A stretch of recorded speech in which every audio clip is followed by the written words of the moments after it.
ಮೊದಲ ಕೆಲಸವೇನು ಗೊತ್ತಾ? தையல் வேலை தான். ಅವರು ಸ್ಟಿಚ್ ಮಾಡಿದ್ರು. வேத ஆதாரத்தோட தான் சொல்றேன். ವೇದ ವಾಕ್ಯದ ಆಧಾರದೊಟ್ಟಿಗೆ ಹೇಳ್ತಿದ್ದೀನಿ. ஆதியாகமம் 3ஆம் அதிகாரம் ಆದಿಕಾಂಡ 3ನೇ ಅಧ್ಯಾಯ 7ஆம் வசனம் 7ನೇ ವಾಕ್ಯ. அப்பொழுது அவர்கள்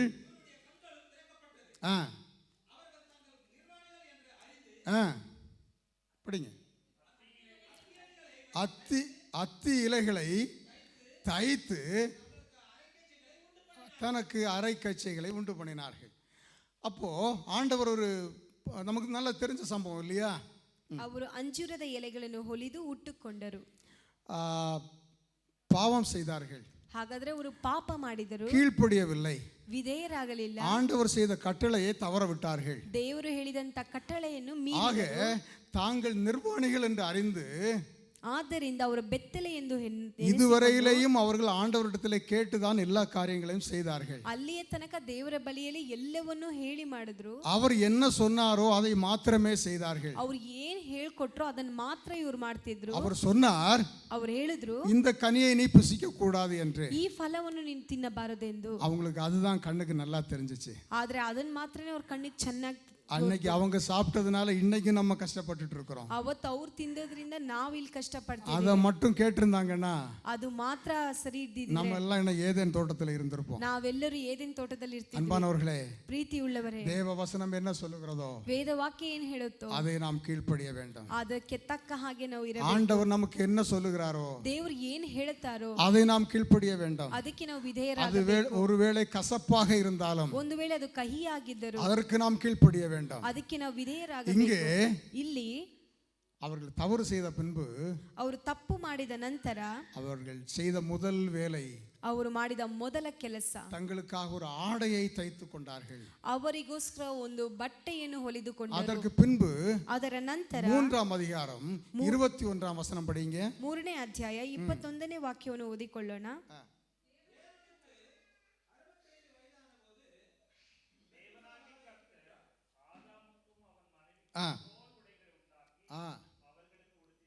ஆண்டவர் முதல்ல கொடுத்தது எதை தான் கொடுத்திருக்கிறாரு? ದೇವರು ಮೊದಲಿಗಾಗಿ ಅವರಿಗೆ ಏನ್ ಕೊಟ್ರು? ட்ரெஸ் தான் கொடுத்திருக்கிறாரு. ವಸ್ತ್ರನೇ ಕೊಟ್ರು. மனுஷன் தச்சதும் எதை தான் தச்சிருக்கிறான்? முதல்ல ட்ரெஸ் தான் தச்சிருக்கிறான். ಮನುಷ್ಯನು ಹೊಲಿದಿದ್ದು ವಸ್ತ್ರನೇ. ஆண்டவர் கொடுத்ததும் இதை தான் கொடுத்திருக்கிறாரு. ದೇವರು ಕೊಟ್ಟಿದ್ದು ಮೊದಲಿಗಾಗಿ ಏನ್ ಕೊಟ್ರು? ஆக ட்ரெஸ் நமக்கு மிகவும் முக்கியமானது. ಆದ್ದರಿಂದ ವಸ್ತ್ರ ಬಹಳ ಮುಖ್ಯವಾಗಿದೆ. நாம் அந்த வஸ்திரங்களை ನಾವು ಆ ವಸ್ತ್ರಗಳನ್ನು எப்படி பிரயோஜனப்படுத்திக் கொள்கிறோம்? ಹೇಗೆ ಪ್ರಯೋಜನ ಪಡಿಸಿಕೊಳ್ಳುತ್ತೇವೆ? எவ்விதமாக நாம் அணிந்து கொள்கிறோம்? ಯಾವ ರೀತಿಯಾಗಿ ಅದನ್ನ ವಸ್ತ್ರವನ್ನು என்பதுதான் ಧರಿಸುತ್ತೇವೆ? முக்கியமானது. ಅದು ಮುಖ್ಯವಾಗಿದೆ. 3-4 பேருடைய வாழ்க்கையிலிருந்து இன்று நாம் தியானிக்க இருக்கிறோம். 3-4 ಜನರ ಜೀವಿತದಲ್ಲಿ ನಾವು ಧ್ಯಾನಿಸಲಿದ್ದೇವೆ. எவ்வளவு நேரம் இருக்கிறதோ அதை குறித்து நாம் தியானிப்போம். ಎಷ್ಟು ಸಮಯ ಉಳಿದಿದೆಯೋ ಅದರಷ್ಟರ ಮಟ್ಟಿಗೆ ನಾವು முதலாவதாக ಮೊದಲನೇದಾಗಿ ஆதியாகமம் ಆದಿಕಾಂಡ 37ஆம் அதிகாரம் 37ನೇ ಅಧ್ಯಾಯ 3ஆம் வசனம் 3ನೇ ವಾಕ್ಯ. ஆதியாகமம் 37:3.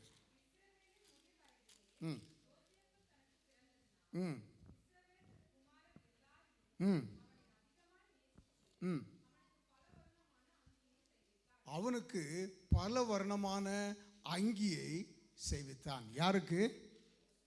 யோசேப்புக்கு. ಅವನಿಗೆ ಬಹಳ ವಿಧವಾದ ಬಣ್ಣವುಳ್ಳ ಒಂದು ವಸ್ತ್ರವನ್ನು ಧರಿಸಿಕೊಟ್ಟನು. ಯಾರಿಗೆ? ಯೋಸೇಫನಿಗೆ. பல வர்ணமான அங்கி, ವಿಧ ವಿಧವಾದ ಅಂಗಿ. அந்த மகனை அவன் அதிகமாக நேசித்தபடியினாலே, ಆ ಮಗನನ್ನು ಬಹಳ ಪ್ರೀತಿಯಿಂದ ಮಾಡಿದ್ರಿಂದ மற்ற எல்லா பிள்ளைகளை விட ಎಲ್ಲ ಮಕ್ಕಳಿಗಿಂತ அவனுக்கு ஒரு விசேஷமான ஒரு அங்கியை செய்து கொடுத்தார். ಅವನಿಗೆ ಒಂದು ವಿಶೇಷವಾದ ಅಂಗಿಯನ್ನು ಮಾಡಿಕೊಟ್ಟನು. இப்பொழுது ஒருவேளை நம்முடைய வீடுகளிலே 2 பிள்ளைகள் 1 பிள்ளைகள் என்று இருக்கிறோம். ಈಗಿನ ದಿನಗಳಲ್ಲಿ ನಮ್ಮ ಮನೆಯಲ್ಲಿ 1 ಮಗು 2 ಮಗು ಇದೆ. என்னுடைய வீட்டுல 6 பேர். ನಮ್ಮ ಮನೆಯಲ್ಲಿ 6 ಜನ. சில வீட்டுல 10 பேர் இருப்பாங்க. அந்த நாட்கள்ல ಕೆಲವೊಂದು ದಿನಗಳಲ್ಲಿ 10 ಜನನೂ ಇರ್ತಿದ್ರು. 12 பேர் இருப்பாங்க. 12 ಜನ ಇರ್ತಿದ್ರು. 7 பேர். 7 ದಿನ. இப்படி நிறைய பிள்ளைங்க இருப்பாங்க. ಈ ರೀತಿಯಾಗಿ ಅನೇಕ ಜನರು எல்லாரும் சேர்ந்து போயிட்டாலே, ಎಲ್ಲರೂ ಸೇರಿ ಹೋಗ್ಬಿಟ್ರೇನೆ ஒரு கல்யாಣ வீட்டுக்கு ஆளை சேர்ந்துருவாங்க. ಒಂದು ಮದುವೆಗೆ ಬೇಕಾದಷ್ಟು ಜನ ಕೂಡ್ಬಿಡ್ತಿದ್ರು. இப்பொழுது அப்படி அல்ல. ಈಗೆಲ್ಲ ಹಾಗಿಲ್ಲ. அப்படி 7 பிள்ளைகள் இருந்தாங்கன்னா, ಹಾಗಾದ್ರೆ 7 ಮಕ್ಕಳು ಇರಬೇಕಾದ್ರೆ 7 பிள்ளைகளும் ஒண்ணு மாதிரி நேசிக்க மாட்டாங்க பேரண்ட்ஸ். 7 ಮಕ್ಕಳನ್ನು ಒಂದೇ ರೀತಿಯಲ್ಲಿ ಪ್ರೀತಿಸೋದಿಲ್ಲ. ஏதாவது ஒரு பிள்ளைக்கு கொஞ்சம் ஒரு எக்ஸ்ட்ரா ஒரு கேர் கொடுப்பாங்க. ಯಾವ್ದಾದ್ರೂ ಒಂದು ಮಗನಿಗೆ ಮಗಳಿಗಾದ್ರೂ ಒಂದು ಎಕ್ಸ್ಟ್ರಾ ಕೇರ್ ಕೊಡ್ತಾರೆ. குழம்பு வச்சிட்டாங்கன்னா அந்த ஒரு குழந்தைக்கு மட்டும் என்ன செய்வாங்க, கொஞ்சம் 2 பீஸ் கூட கொடுத்துருவாங்க. ಸಾರು ಇಟ್ಬಿಟ್ರೆ ಒಂದು ಮಗುಗೆ ಮಾತ್ರ ಒಂದ್ 2 ಪೀಸ್ ಎಕ್ಸ್ಟ್ರಾ ಹಾಕಿ ட்ரெஸ் ಕೊಡ್ತಾರೆ. வாங்கினா கொஞ்சம் காஸ்ட்லியா வாங்கி கொடுத்துருவாங்க. ಡ್ರೆಸ್ ತಗೋಬೇಕಾದ್ರೆ ಸ್ವಲ್ಪ ದುಡ್ಡಿನ அது ಜಾಸ್ತಿ மாதிரி தான் இந்த ಕೊಡ್ತಾರೆ. அப்பாவும் செஞ்சாரு. ಅದೇ ರೀತಿನೇ ಇಲ್ಲಿರೋ ತಂದೆನೂ ಮಾಡಿದ್ರು. ஒரு Dress வாங்கி கொடுத்தப்போ ಒಂದು ವಸ್ತ್ರ ತೆಗೆದು ಕೊಡ್ಬೇಕಾದ್ರೆ கொஞ்சம் காஸ்ட்லியா வாங்கி கொடுத்துட்டாரு. ಸ್ವಲ್ಪ ಕಾಸ್ಟ್ಲಿಯಾಗಿ ಕೊಟ್ರು. அவனை நேசித்தபடினாலே ಯಾಕಂದ್ರೆ கொஞ்சம் அதிகமா நேசித்தாரு.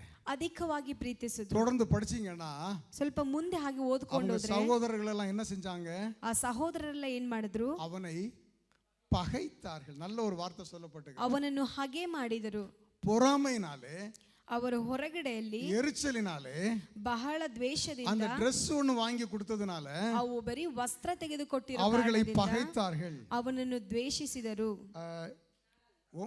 8ஆம் வசனத்துல சொல்லப்பட்டிருக்கிறது, கடைசி பகுதி 8ನೇ ವಾಕ್ಯದಲ್ಲಿ ಕೊನೆಯ ಭಾಗದಲ್ಲಿ ಹೇಳಲ್ಪಟ್ಟಿದೆ, நித்தமும் இன்னும் அதிகமாய் பகைத்தார்கள்.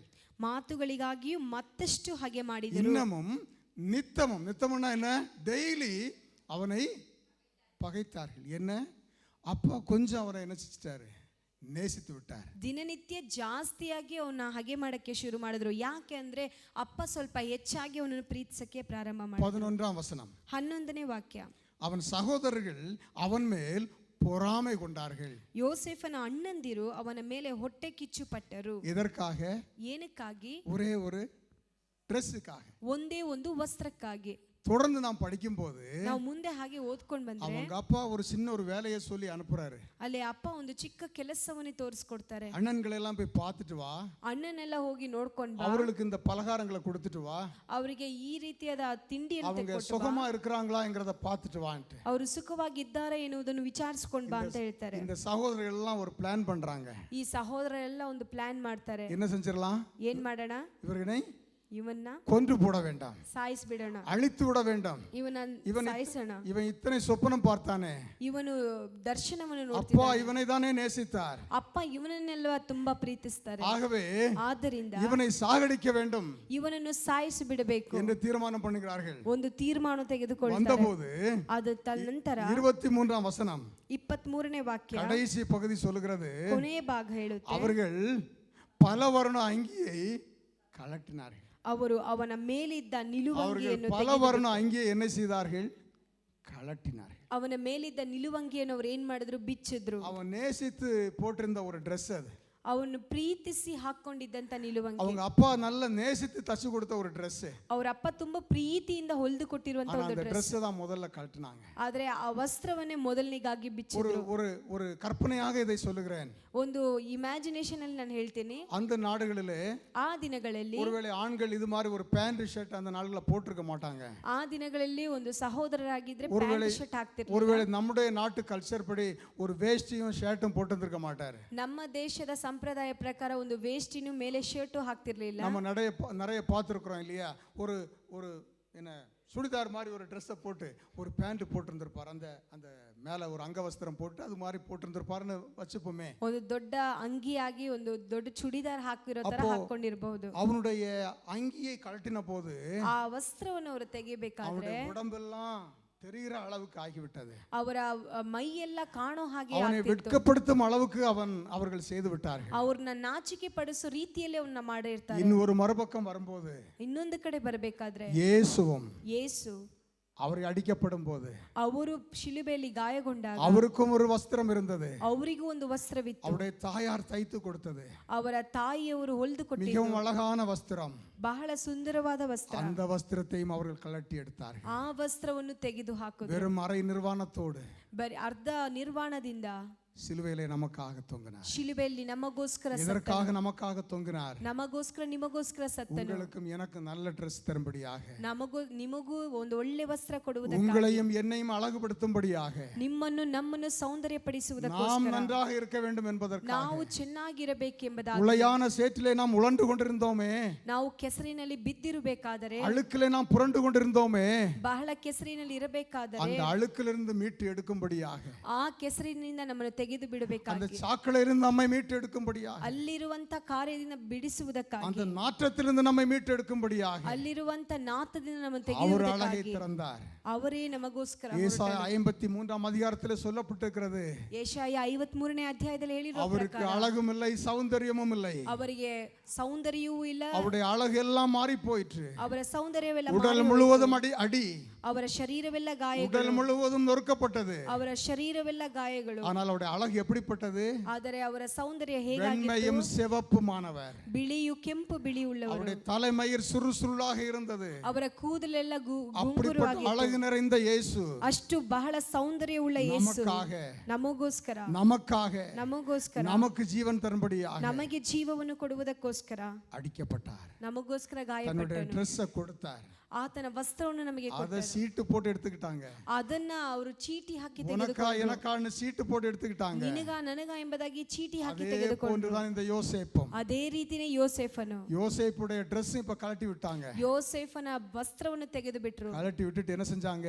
ಅದರ ನಂತರ ಏನ್ ಮಾಡಿದ್ರು? அவனை ஒரு பால் கிணற்றிலே போட்டார்கள். ಅವನ ಒಂದು ಹಾಳಾದ ಒಂದು ಬಾವಿಯಲ್ಲಿ ಬಿಸಾಕಿದ್ರು. அப்போ ஒரு சகோதரன் சொல்றான், ಒಬ್ಬ ಸಹೋದರನು ಬಂದು ಹೇಳ್ತಾರೆ, டேய் நம்ம தம்பி இது, ಇವನು ನಮ್ಮ ತಮ್ಮ, அவர்களை கொலை செய்ய வேண்டாம், ಅವನ್ನ ಸಾಯಿಸಬೇಡಿ, அவன் அந்த பால் கிணத்துல இருக்கட்டும், ಅವನು ಹಾಳಾಗಿರೋ ಬಾವಿಯಲ್ಲಿ ಬಿದ್ದಿರಲಿ, அப்படியே அழிந்து போட்டோம் ಅಲ್ಲೇ ನಾಶವಾಗ್ಲಿ அப்படின்னு ஒருத்தர் சொன்னாரு. ಆ ರೀತಿಯಾಗಿ ಒಬ್ಬ ಹೇಳ್ತಾನೆ. இன்னொருத்தர் சொன்னாரு, ಇನ್ನೊಬ್ರು ಹೇಳ್ತಾರೆ, வியாபாரிங்க வராங்க, ವ್ಯಾಪಾರಿಗಳು ಬರ್ತಾರೆ, ஏதாவது கொஞ்சம் காசு கிடைக்கும், ಏನಾದ್ರೂ ಸ್ವಲ್ಪ ದುಡ್ಡು ಸಿಗುತ್ತೆ, அவனை நம்ம வித்துறலாம், ಅವನ್ನ ನಾವು ಮಾರ್ಬಿಡೋಣ, ஏதாவது காசு கிடைக்கும், ಏನಾದ್ರೂ ಸಿಗುತ್ತೆ, நம்ம வித்துறலாம். ನಾವು ಅವನ್ನ ಮಾರ್ಬಿಡೋಣ. வித்துட்டாங்க. ಅವನ್ನ ಮಾರ್ಬಿಟ್ರು. இயேசுவை அதே போல வித்தாங்க. ಯೇಸು ಸ್ವಾಮಿನೂ ಅದೇ ರೀತಿಯಾಗಿ அந்த சர்வ வல்லவரை ಆ ಸರ್ವಶಕ್ತನನ್ನು 30 வெள்ளி காசுக்காக, 30 ಬೆಳ್ಳಿ இந்த ನಾಣ್ಯಗಳಿಗೋಸ್ಕರ, உலகத்தையும் அண்ட சராசரங்களையும் படைத்த வல்லமை உள்ள சர்வ தேவனை ಈ ಲೋಕವನ್ನು ಸರ್ವ ಎಲ್ಲವನ್ನು ಸೃಷ್ಟಿಸಿರುವಂತ 30 வெள்ளி காசுக்காக ಸರ್ವಶಕ್ತನಾದ விட்டு விட்டார்கள். 30 ಬೆಳ್ಳಿ ನಾಣ್ಯಗಳಿಗೆ ಬಿಟ್ಬಿಟ್ರು. இப்போ 30 வெள்ளி காசை வாங்கிட்டு ಈಗ 30 ಬೆಳ್ಳಿ ಕಾಸನ್ನು ತೆಗೆದುಕೊಂಡು யோசேப்பை கொண்டு போயிட்டாங்க. ಯೋಸೆಫನ್ನು ಕರ್ಕೊಂಡು ಹೋದ್ರು. ரூபன் வரான். ರೂಬನ್ ಬರ್ತಾರೆ. வரும்போது பார்க்குறான், இப்படியாவது அந்த பாலங்கிணத்துலேருந்து அவனை எடுக்கணும் அப்படின்னு விசாரிச்சா, ಹೇಗಾದ್ರೂ ಅವನ್ನ ಹಾಳಾಗಿರೋ ಬಾವಿಯಿಂದ ತೆಗಿಬೇಕು ಅಂತ ವಿಚಾರಿಸಿದ್ರೆ, அதுக்குள்ள யோசேப்பை கொண்டு போயிட்டாங்க. ಅದಕ್ಕೆ ಮುಂಚಿತವಾಗಿ ಯೋಸೆಫನ್ನು இப்போ ಕರ್ಕೊಂಡು இருக்கிற மாதிரி மொபைல் இருந்துச்சுன்னா ಈಗಿರ್ಬೇಕಾಗಿರೋ ಮೊಬೈಲ್ ஒருவேளை ஃபோன் பண்ணி யோசேப் எங்க இருக்கிறேன்னு கேட்டிருந்திருக்கலாம். ಒಂದ್ ವೇಳೆ ಫೋನ್ ಮಾಡಿ ಯೋಸೆಫ ಎಲ್ಲಿದೆಯಾ ಅಂತ கொண்டு ಕೇಳಿರ್ಬೋದು. போயிட்டாங்க. ಆದ್ರೆ ಕರ್ಕೊಂಡು ಹೋದ್ರು. ರೂಬನ್ தன் வஸ்திரங்களை கிழித்தான். ತನ್ನ ವಸ್ತ್ರಗಳನ್ನು 29ஆம் வசனம். 29ನೇ ವಾಕ್ಯ. அதுக்கு பின்னாடி 34ஆம் வசனம். 34ನೇ ವಾಕ್ಯ. தன் வஸ்திரங்களை கிழித்து, ತನ್ನ ವಸ್ತ್ರಗಳನ್ನು ಹರಿದುಕೊಂಡು, யாரு? அவங்க அப்பா. ಯಾರು? ಅವರ ಅಪ್ಪ. முதல்ல ரூபன் கிழிச்சான். ಮೊದಲು ರೂಬನ್ அதுக்கப்புறம் அவங்க அப்பா கிழிச்சாரு. ಆಮೇಲೆ ಅವರ ತಂದೆ ಹರ್ಕೋತಾರೆ. எதுக்காக கிழிச்சாங்க? ಏನಕ್ಕಾಗಿ ಹರಿದ್ರು?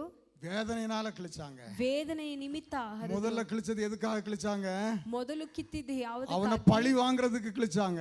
ಅವನು ಸೇಡು ತೀರಿಸ್ಕೋಬೇಕು இப்போ எதுக்கு ಎಂಬುದಾಗಿ. கிழிக்கறாங்க? ಈಗ ಏನಕ್ಕಾಗಿ வேதனையினால கிழிக்கறாங்க.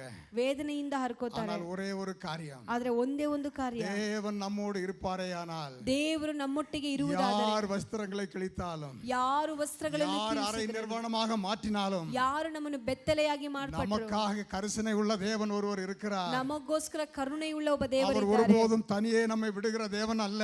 ಅವರು ಒಂದು ದಿನವೂ ನಮ್ಮನ್ನು ಒಬ್ಬಂಟಿಗರಾಗಿ சம்பவம் ಬಿಡುವುದಿಲ್ಲ. நமக்கு நன்றாக தெரியும். ನಡೆದಂತ ಸಂಭವ ನಮಗೆ ಚೆನ್ನಾಗಿ ಗೊತ್ತು. 39ஆம் அதிகாரம் 39ನೇ ಅಧ್ಯಾಯ 1ஆம் வசனம்.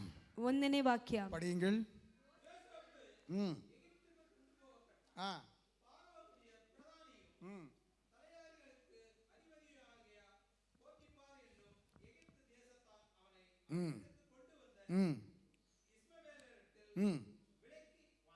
அடுத்த வசனம் கூட. கர்த்தர் யோசேப்போட கூட இருந்தார். ಯೆಹೋವನು ಯೋಸೇಫನ ಸಂಗಡ ಇದ್ದನು. எல்லாரும் சேர்ந்து ஒரு முறை சொல்லாமா? கர்த்தர் யோசேப்போட கூட இருந்தார். ಯೆಹೋವನು ಯೋಸೇಫನ ಸಂಗಡ ಇದ್ದನು. தயவாக கன்னடத்திலையும் சேர்ந்து சொல்லுங்க. ಎಲ್ಲರೂ ಕನ್ನಡದಲ್ಲೂ ಹೇಳಬಹುದು. ಯೆಹೋವನು ಯೋಸೇಫನ ಸಂಗಡ ಇದ್ದನು. ಆಮೆನ್. கர்த்தர் யோசேப்போட கூட இருந்தார். ಯೆಹೋವನು ಯೋಸೇಫನ ಸಂಗಡ ಕೂಡ ಇದ್ದನು. ಅವನು ಕಾರ್ಯಸಿದ್ಧಿ ಉಳ್ಳವನಾನಾನ್. ಅವನು ಮಾಡುವ ಕೆಲಸಗಳೆಲ್ಲ ಸಫಲವಾಯಿತು. 4ಆம் ವಚನ. 4ನೇ ವಾಕ್ಯ.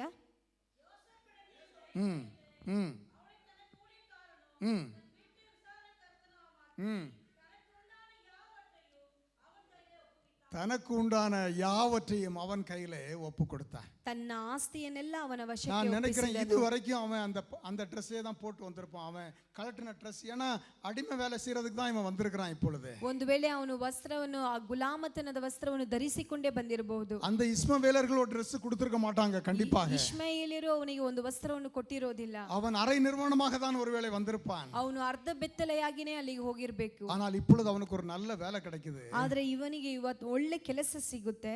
என்ன வேலை? ಏನ್ ಕೆಲಸ? ஓவர்சியர். ஆங்கிலத்தில் நல்ல வார்த்தை ஓவர்சியர். ಆಂಗ್ಲದಲ್ಲಿ ಹೇಳುವ ಪ್ರಕಾರ ಎಲ್ಲವನ್ನು ನೋಡಿಕೊಳ್ಳುವಂತ. ஒருவேளை மேனேஜர்னு சொல்லலாமே.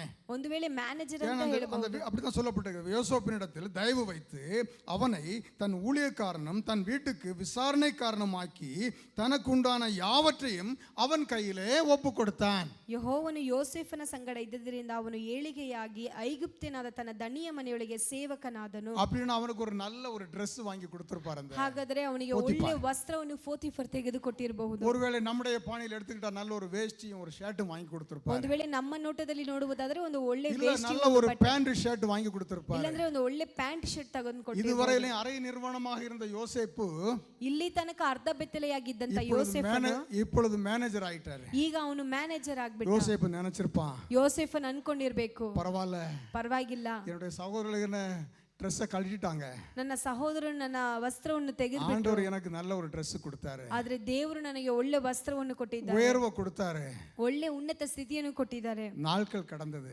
ದಿನಗಳು ಕಳೆಯಿತು. அவன் போட்டிருந்த Dress அவனோட இருக்க முடியல. ಅವನು ಹಾಕಿದ್ದಂತ ಅದೇ ವಸ್ತ್ರದಲ್ಲಿ ಅವನು ಇರಲಿಲ್ಲ. சொல்லப்படாத ஒரு காரணத்துக்காக, ಅನೇಕ ಕಾರ್ಯಗಳಿಂದ, செய்யாத ஒரு காரணத்துக்காக, ಮಾಡದೇ ಇರುವಂತ ಒಂದು ಕಾರ್ಯಕ್ಕಾಗಿ தாம் போட்டிருந்த வேஷ்டியை ಅವರು ಹಾಕೊಂಡಿದ್ದಂತ ವಸ್ತ್ರವನ್ನು அவிழ்த்து விட்டு ಬಿಸಾಕಿ மறுபடியும் தெருவில் நிற்க வேண்டிய ஒரு சூழ்நிலை. ಮತ್ತೆ ಬೀದಿಯಲ್ಲಿ ನಿಂತುಕೊಳ್ಳಬೇಕಾದ அவன் எப்படி விற்கப்பட்டானோ ಹೇಗೆ ಅಲ್ಲಿ ಅವಮಾನ அதே போன்ற ஒரு நிலைமையாக இப்படி தெருவில் வந்து நிற்கிறான். ಅದೇ ರೀತಿ ಬೀದಿಯಲ್ಲಿ ನಿಂತುಕೊಂಡ ಸ್ಥಿತಿಯಲ್ಲಿ அன்பு தேவனுடைய பிள்ளைகளே, ಪ್ರೀತಿಯ ದೇವರ ಮಕ್ಕಳೇ, இந்த இடத்துல ஒரு காரியத்தை சொல்லி கடந்து செல்ல விரும்புகிறேன். ಇಲ್ಲಿ ಒಂದು ಕಾರ್ಯವನ್ನು ಹೇಳಿ ಮುಂದೆ ಹೋಗ್ತೇನೆ. நாம் கடந்து வந்த பாதையில இது போன்ற ஒரு சம்பவம் நடந்திருந்தால், ನಾವು ಹಾದು ಬಂದಂತ ಒಂದು ಕಾರ್ಯದಲ್ಲಿ ನಮ್ಮ ಜೀವಿತದಲ್ಲಿ ಇದೇ ರೀತಿ ಒಂದು ಸಂಭವ ನಡೆಯುವುದಾದರೆ, எவ்வளவோ நன்மைகள் செய்திருந்தாலும், ಎಷ್ಟೇ ಒಳ್ಳೆಯದು ನಮ್ಮ ಜೀವಿತದಲ್ಲಿ ನಡೆದ್ರು, நம்மளை இகழ்ந்தார்களோ, ನಮ್ಮನ್ನು ಅವಮಾನ ಪಡಿಸಿದ್ರು, துன்பப்படுத்தினார்களோ, ನಮ್ಮನ್ನು ಕಷ್ಟಪಡಿಸಿದ್ರು, கவலைப்படாதீங்க, ನೀವು ಚಿಂತೆ ಪಡಬೇಡಿ, கவலைப்படாதீங்க. ನೀವು ಚಿಂತೆ ಪಡಬೇಡಿ. வீண் பழி சுமத்துனாங்களா,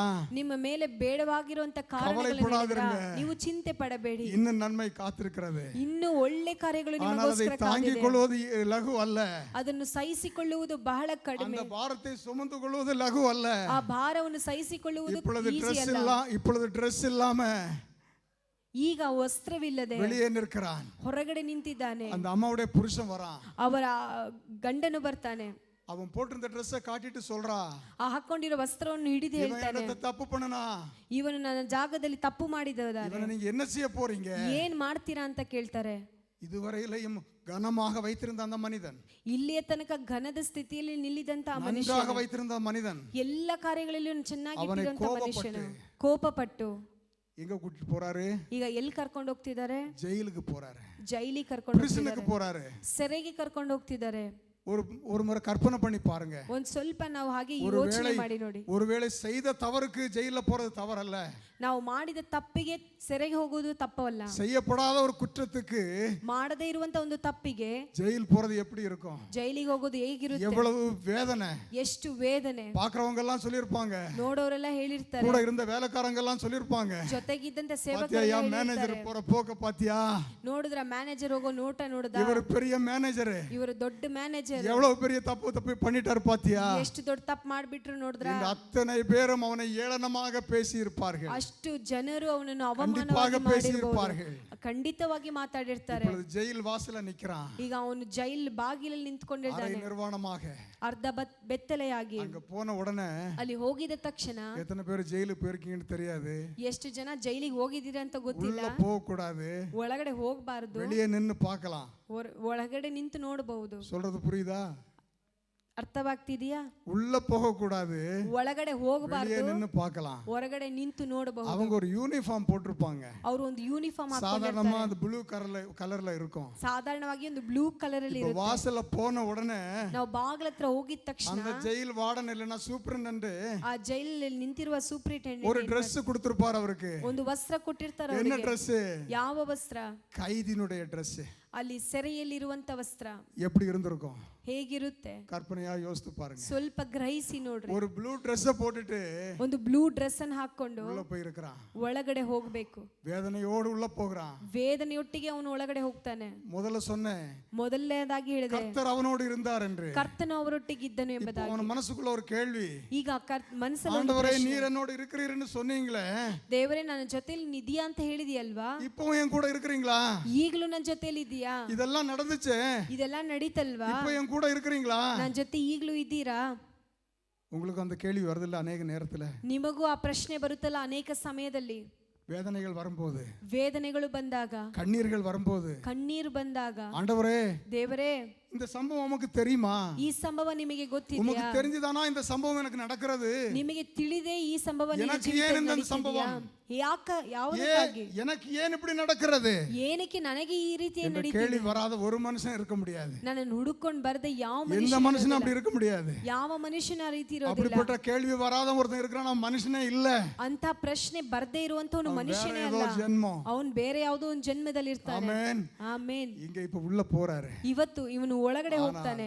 ஆனால் ಆದರೆ உள்ள போனாலும் ಒಳಗಡೆ ಹೋದರು கர்த்தர் அங்கே இருப்பார். ಕರ್ತನು ಅವನೊಟ್ಟಿಗೆ ஹalleluya. ಹಾಲೆಲೂಯಾ. கர்த்தர் அங்கே இருப்பார். ಕರ್ತನು அந்த ಅವರೊಟ್ಟಿಗೆ வசனத்தை ಇದ್ದಾರೆ. வாசிப்போம். ಆ ವಾಕ್ಯವನ್ನು ಓದಿಕೊಳ್ಳೋಣ. 39 அதிகாரம் 21 வசனம். 39 21ನೇ ವಾಕ್ಯ. ம் ம் ம் ஹalleluya. ಹಾಲೆಲೂಯಾ. ஹalleluya. ಹಾಲೆಲೂಯಾ. சிறைச்சாலைக்காரனுடைய தயவு கிடைக்கும்படி உங்களுக்கும் எனக்கும் செய்வார். ಸೆರೆ ಯಜಮಾನನ ಬಳಿಯಲ್ಲಿ ದಯೆ ದೊರಕುವಂತೆ வேதனை ಮಾಡಿದನು. வருவது உண்மை. ವೇದನೆ ಬರುವುದು ಖಂಡಿತ. அநேகர் சொல்வார்கள் கிறிஸ்துவை ஏத்துக்கிட்டா வேதனையே வராது. ಅನೇಕರು ಹೇಳ್ತಾರೆ ಕ್ರೈಸ್ತನನ್ನು ಸ್ವೀಕರಿಸಿದ್ರೆ கண்ணீரே வராது, ಕಣ್ಣೀರನೇ ಬರಲ್ಲ, மரணமே வராது, ಮರಣನೇ ಬರಲ್ಲ, கோடி கோடியா பணம் கொட்டும், ಕೋಟ್ಯಾಂತರ ರೂಪಾಯಿ பெரிய ಬರುತ್ತೆ, பெரிய மாட மாளிகை எல்லாம் கிடைக்கும். ದೊಡ್ಡ ದೊಡ್ಡ ಮನೆ ಕಟ್ಟಬಹುದು. அப்படி எல்லாம் இல்ல.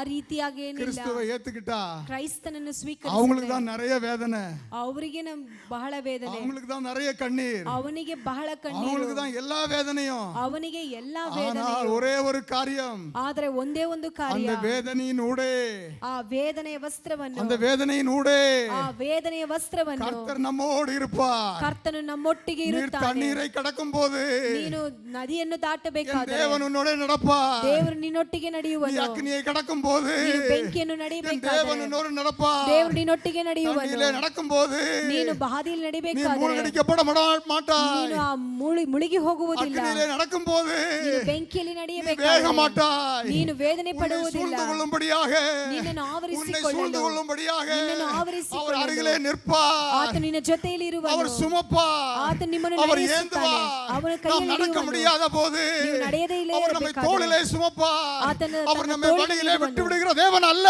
ಅವನ ದಾರಿಯಲ್ಲಿ ಬಿಟ್ಟು ಬಿಡುವ ದೇವರಲ್ಲ. ஜீசஸ். Thank you. யோசேப்புக்கு வேதனை வந்தது உண்மை, ಯೋಸೇಫನಿಗೆ ವೇದನೆ ಬಂದದ್ದು ನಿಜ. தயவு கிடைக்க பண்ணினார். ಆದರೆ ದಯ್ಯ ಸಿಕ್ಕುವಂತೆ ಮಾಡಿದನು. அன்பு தேவனுடைய பிள்ளையே, ಪ್ರೀತಿಯ ದೇವರ ಮಗುವೆ, வேலை பார்க்கிற இடத்துல வேதனையோடு இந்த இடத்துல வந்திருக்கிறியா? ಸೇವೆ ಕೆಲಸ ಜಾಗದಲ್ಲಿ ವೇದನೆಯೊಟ್ಟಿಗೆ ಬಂದಿದ್ದೀಯಾ? ஆண்டவர் உனக்கு சொல்றாரு, ದೇವರು ನಿಮ್ಮೊಟ್ಟಿಗೆ ಹೇಳ್ತಿದ್ದಾರೆ, உனக்கு தயவு கிடைக்க பண்ணுவார். ನಿನಗೆ ದಯವನ್ನು ಹೊಂದುವಂತೆ உனக்கு ಮಾಡುವನು. தயவு கிடைக்க பண்ணுவார். ನಿನಗೆ ದಯವನ್ನು ಹೊಂದುವಂತೆ உனக்கு ಮಾಡುವನು. தயவு கிடைக்க பண்ணுவார். ನಿನಗೆ ದಯವನ್ನು ಹೊಂದುವಂತೆ ಮಾಡುವನು. 23 வசனம். 23ನೇ ವಾಕ್ಯ. கர்த்தர் அவனோட இருந்தபடியினாலும் ಯೆಹೋವನವನ ಸಂಗಡ ಇದ್ದು அவன் எதை செய்தானோ ಅವನು ನಡೆಸಿದ್ದೆಲ್ಲವನ್ನು கர்த்தர் அதை வாய்க்க பண்ணபடியினாலும் ಕೈಗೂಡಿಸಿದ್ದರಿಂದ அவன் ಅವನ வசமாயிருந்த ವಶದಲ್ಲಿದ್ದ யாதொன்றையும் குறித்து ಯಾವುದೊಂದರ ವಿಷಯದಲ್ಲಿ சிறைச்சாலைக்காரன் ಸೆರೆಮನೆಯ ಯಜಮಾನನು விசாரிக்கவில்லை, ಏನು ಚಿಂತಿಸಲಿಲ್ಲ.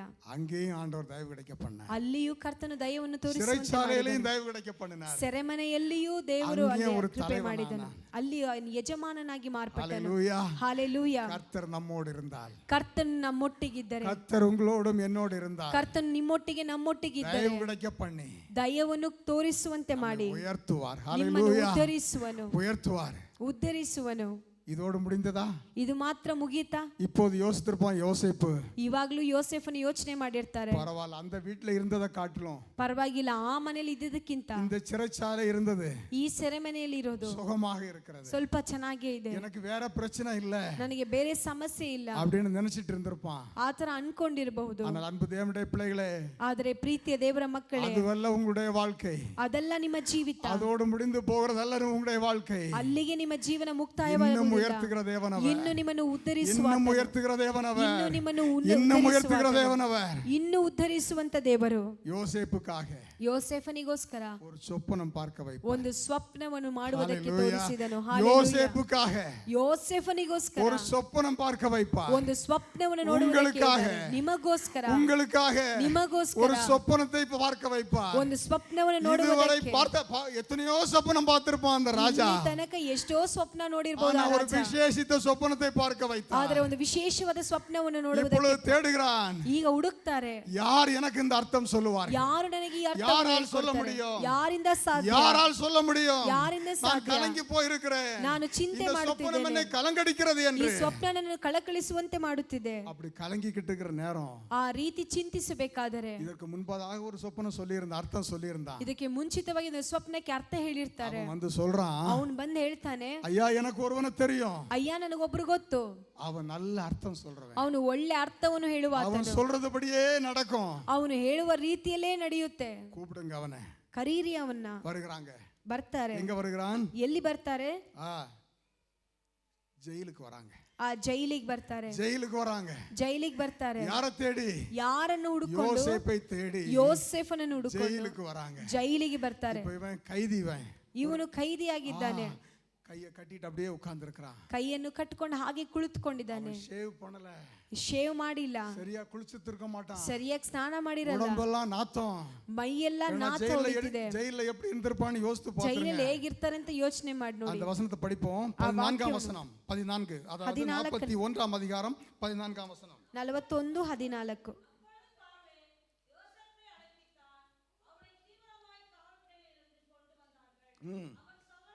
அவன் சவரன் பண்ணிக்கொண்டு வேறு வஸ்திரம் தரித்துக் கொண்டு, ஹalleluya ஹalleluya ஹalleluya ஹalleluya. இதுவரையிலும் போட்டிருந்த யூனிஃபார்ம் இப்போ ஒரு மாற்றம். ಇಲ್ಲಿ ತನಕ ಹಾಕಿರುವಂತ ಯೂನಿಫಾರ್ಮ್ ಅಲ್ಲಿ ಒಂದು இதுவரையிலும் குளிக்காதவனுக்கு ஒரு மாற்றம். ಇಲ್ಲಿ ತನಕ ಸ್ನಾನ ಮಾಡದೇ ஏன்னா ராஜா கூப்பிடுறாரு. ಯಾಕಂದ್ರೆ ராஜா கிட்ட போகும்போது இப்படி போக முடியாது. ರಾಜನ ಹತ್ರ ಹೋಗಬೇಕಾದ್ರೆ ಈಗ ಹೋಗಬಾರದು. ಶೇವ್ பண்ணிட்டு ಚೆನ್ನಾಗಿ ಶೇವ್ ಮಾಡಿ அழகு Dress ஒன்னு போட்டு ಒಳ್ಳೆ ವಸ್ತ್ರಗಳನ್ನು ಧರಿಸಿ இப்போ ರಾಜாட்ட வரான். ಈಗ ರಾಜನ ಸನ್ನಿಧಿಗೆ இப்போ ಬರ್ತಾನೆ. யோசேப்பு யோசிச்சிருப்பான், ಈಗ ಯೋಸೇಫನು ಯೋಚನೆ ಮಾಡಿ ನೋಡಿರ್ತಾನೆ, ಅಪ್ಪ எனக்கு ஒரு நிம்மதி கிடைச்சியா, ನಮಗೆ ಒಳ್ಳೆ ಸಮಾಧಾನ ಸಿಕ್ತ, இனி எனக்கு ஒரு சமாதானம், ಇನಿ ನನಗೆ ಒಂದು ಸಮಾಧಾನ, ஒருவேளை இந்த ஜெயில இருக்க மாட்டேன்னு நினைக்கிறேன், ಇನ್ಮೇಲಿಂದ ನಾನು ಈ ಜೈಲಲ್ಲಿ ಇರೋದಿಲ್ಲ ಅನ್ಕೋತೀನಿ, இதுக்கு மேல ஒரு சோதனை வருமானம் தெரியாது அவனுக்கு, ಇನ್ಮೇಲಿಂದ ನನಗೊಂದು ಶೋಧನೆ ಬರುತ್ತಾ ಅನ್ನೋದು ಅವನಿಗೆ ಗೊತ್ತಿಲ್ಲ.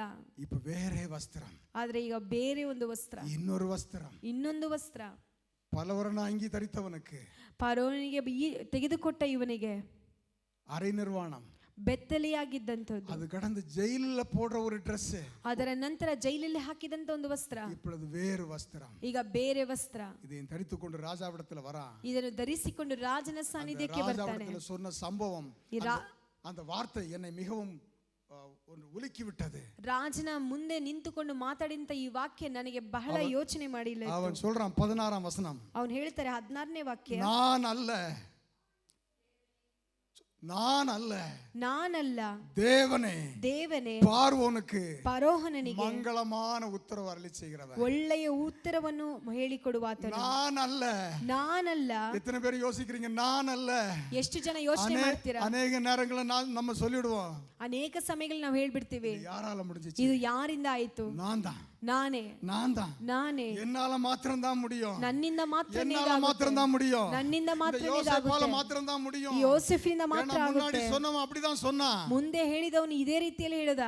அங்க யோசேப்புன்னு ஒருத்தன் இருக்கிறான், ಅಲ್ಲಿ ಒಂದು ಯೋಸೆಫನಾಗಿದ್ದನು. அவன் சரியா சொல்லுவான். ಅವನು ಸರಿಯಾಗಿ ಹೇಳ್ತಾನೆ. இல்ல ಇಲ್ಲ, யோசேப் இல்ல, ಯೋಸೆಫ್ ಅಲ್ಲ. யோசேப்பால சொல்ல முடியாது, ಯೋಸೆಫಿನಿಂದ ಇಲ್ಲ. யோசேப்பால ஒண்ணுமே முடியாது. ಯೋಸೆಫಿನಿಂದ ಏನೂ யாரால ಆಗೋದಿಲ್ಲ. முடியும்? ಯಾರಿಂದ ಸಾಧ್ಯ? அவனோடு இருக்கிற இயேசுவால் மாத்திரமே முடியும். ಅವರ ಜೊತೆಯಲ್ಲಿ ಇರುವಂತ ಯೇಸು அவனோடு ಕ್ರಿಸ್ತನ இருக்கிற ಮಾತ್ರ தேவனால் ಸಾಧ್ಯ. மாத்திரமே முடியும். ಅವರ ಜೊತೆಯಲ್ಲಿ ಇದ್ದಂತ ದೇವರಿಂದ ಮಾತ್ರನೇ ಸಾಧ್ಯ. நீங்களும் ஒருவேளை நினைச்சிட்டு இருக்கலாம், ನೀವು ಒಂದು ಯೋಚನೆ இது ಮಾಡ್ಕೊಂಡಿರಬಹುದು, என்னால மாத்திரம் தான் முடியும், ಇದು ನನ್ನಿಂದ ಮಾತ್ರನೇ நான் தான் ಆಗುತ್ತೆ, செய்ய முடியும். ನಾನ್ ಮಾತ್ರನೇ இல்ல ಮಾಡ್ತೀನಿ. அன்பு தேவனுடைய பிள்ளையே, ಇಲ್ಲ ದೇವರ ಮಗುವೆ, நீ இல்லை என்றால் ನೀನಿಲ್ಲದಿದ್ದರೆ 100 பேரை என்னுடைய தேவனால் எழுப்ப முடியும். 100 ಜನರನ್ನು ಎಬ್ಬಿಸಬಹುದು. நான் இல்லை என்றால் ನಾನಿಲ್ಲವಿದ್ದರೆ 500 பேரை என்ன தேவனால் எழுப்ப முடியும். 500 ಜನರು ದೇವರಿಂದ ಎಬ್ಬಿಸಲು ಸಾಧ್ಯ. யோசேப்பு சொல்லுகிறான், ಆದ್ರೆ ಯೋಸೆಫನು ಹೇಳ್ತಾರೆ, நான் அல்ல, ನಾನಲ್ಲ, நான் அல்ல, ನಾನಲ್ಲ, என்னுடைய தேவன் மாத்திரமே இந்த உத்தரவை சொல்ல முடியும். ನನ್ನ ದೇವರು ಮಾತ್ರವೇ ಎಂಬುದಾಗಿ ಉತ್ತರವನ್ನು ಹೇಳ್ತಾರೆ.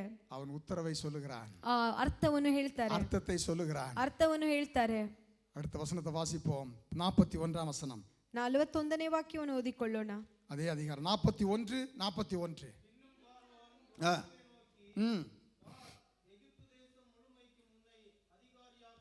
ஹalleluya, ஹalleluya. பார், ನೋಡು, உன்னை எகிப்து தேசம் அனைத்துக்கும் அதிகாரியாக்கினேன். ನಿನ್ನನ್ನು ಐಗುಪ್ತ ದೇಶದ ಮೇಲೆಲ್ಲ ಅಧಿಕಾರಿಯನ್ನಾಗಿ ನೇಮಿಸುತ್ತೇನೆ. அத்தோடு முடியல, அடுத்த வசனம். ಅದು ಮಾತ್ರವಲ್ಲ, தன் கையில் போட்டிருந்த முத்திரை மோதிரம்னா மோதிரம் இல்ல, தன்னுடைய சீல், தன்னுடைய அதிகாரம், தன்னுடைய பவரை கலட்டி என்ன செய்யறான், யோசேப்பின் கையிலே கொடுத்து, ஆமென். இங்கேதான் முக்கியமான மெல்லிய வஸ்திரம், மெல்லிய வஸ்திரம், மெல்லிய வஸ்திரம், ஆங்கிலத்திலே ஃபைன் லினன் என்று சொல்லப்பட்டிருக்கிறது. ತನ್ನ ಕೈಯಿಂದ ಮುದ್ರೆಯನ್ನು ಕೊಟ್ಟು ಯೋಸೆಫನಿಗೆ ಕೈಗೆ ಕೊಟ್ಟು ಅವನಿಗೆ ನಾರು ಮಡಿಯನ್ನು ಹೊದಿಸುತ್ತಾನೆ. ஹalleluya, ஹalleluya. எங்கிருந்து வந்தோம்? அழகான ஒரு ரோப், நல்ல ஒரு பலவர்ண அங்கியில் ஆரம்பிச்சோம்.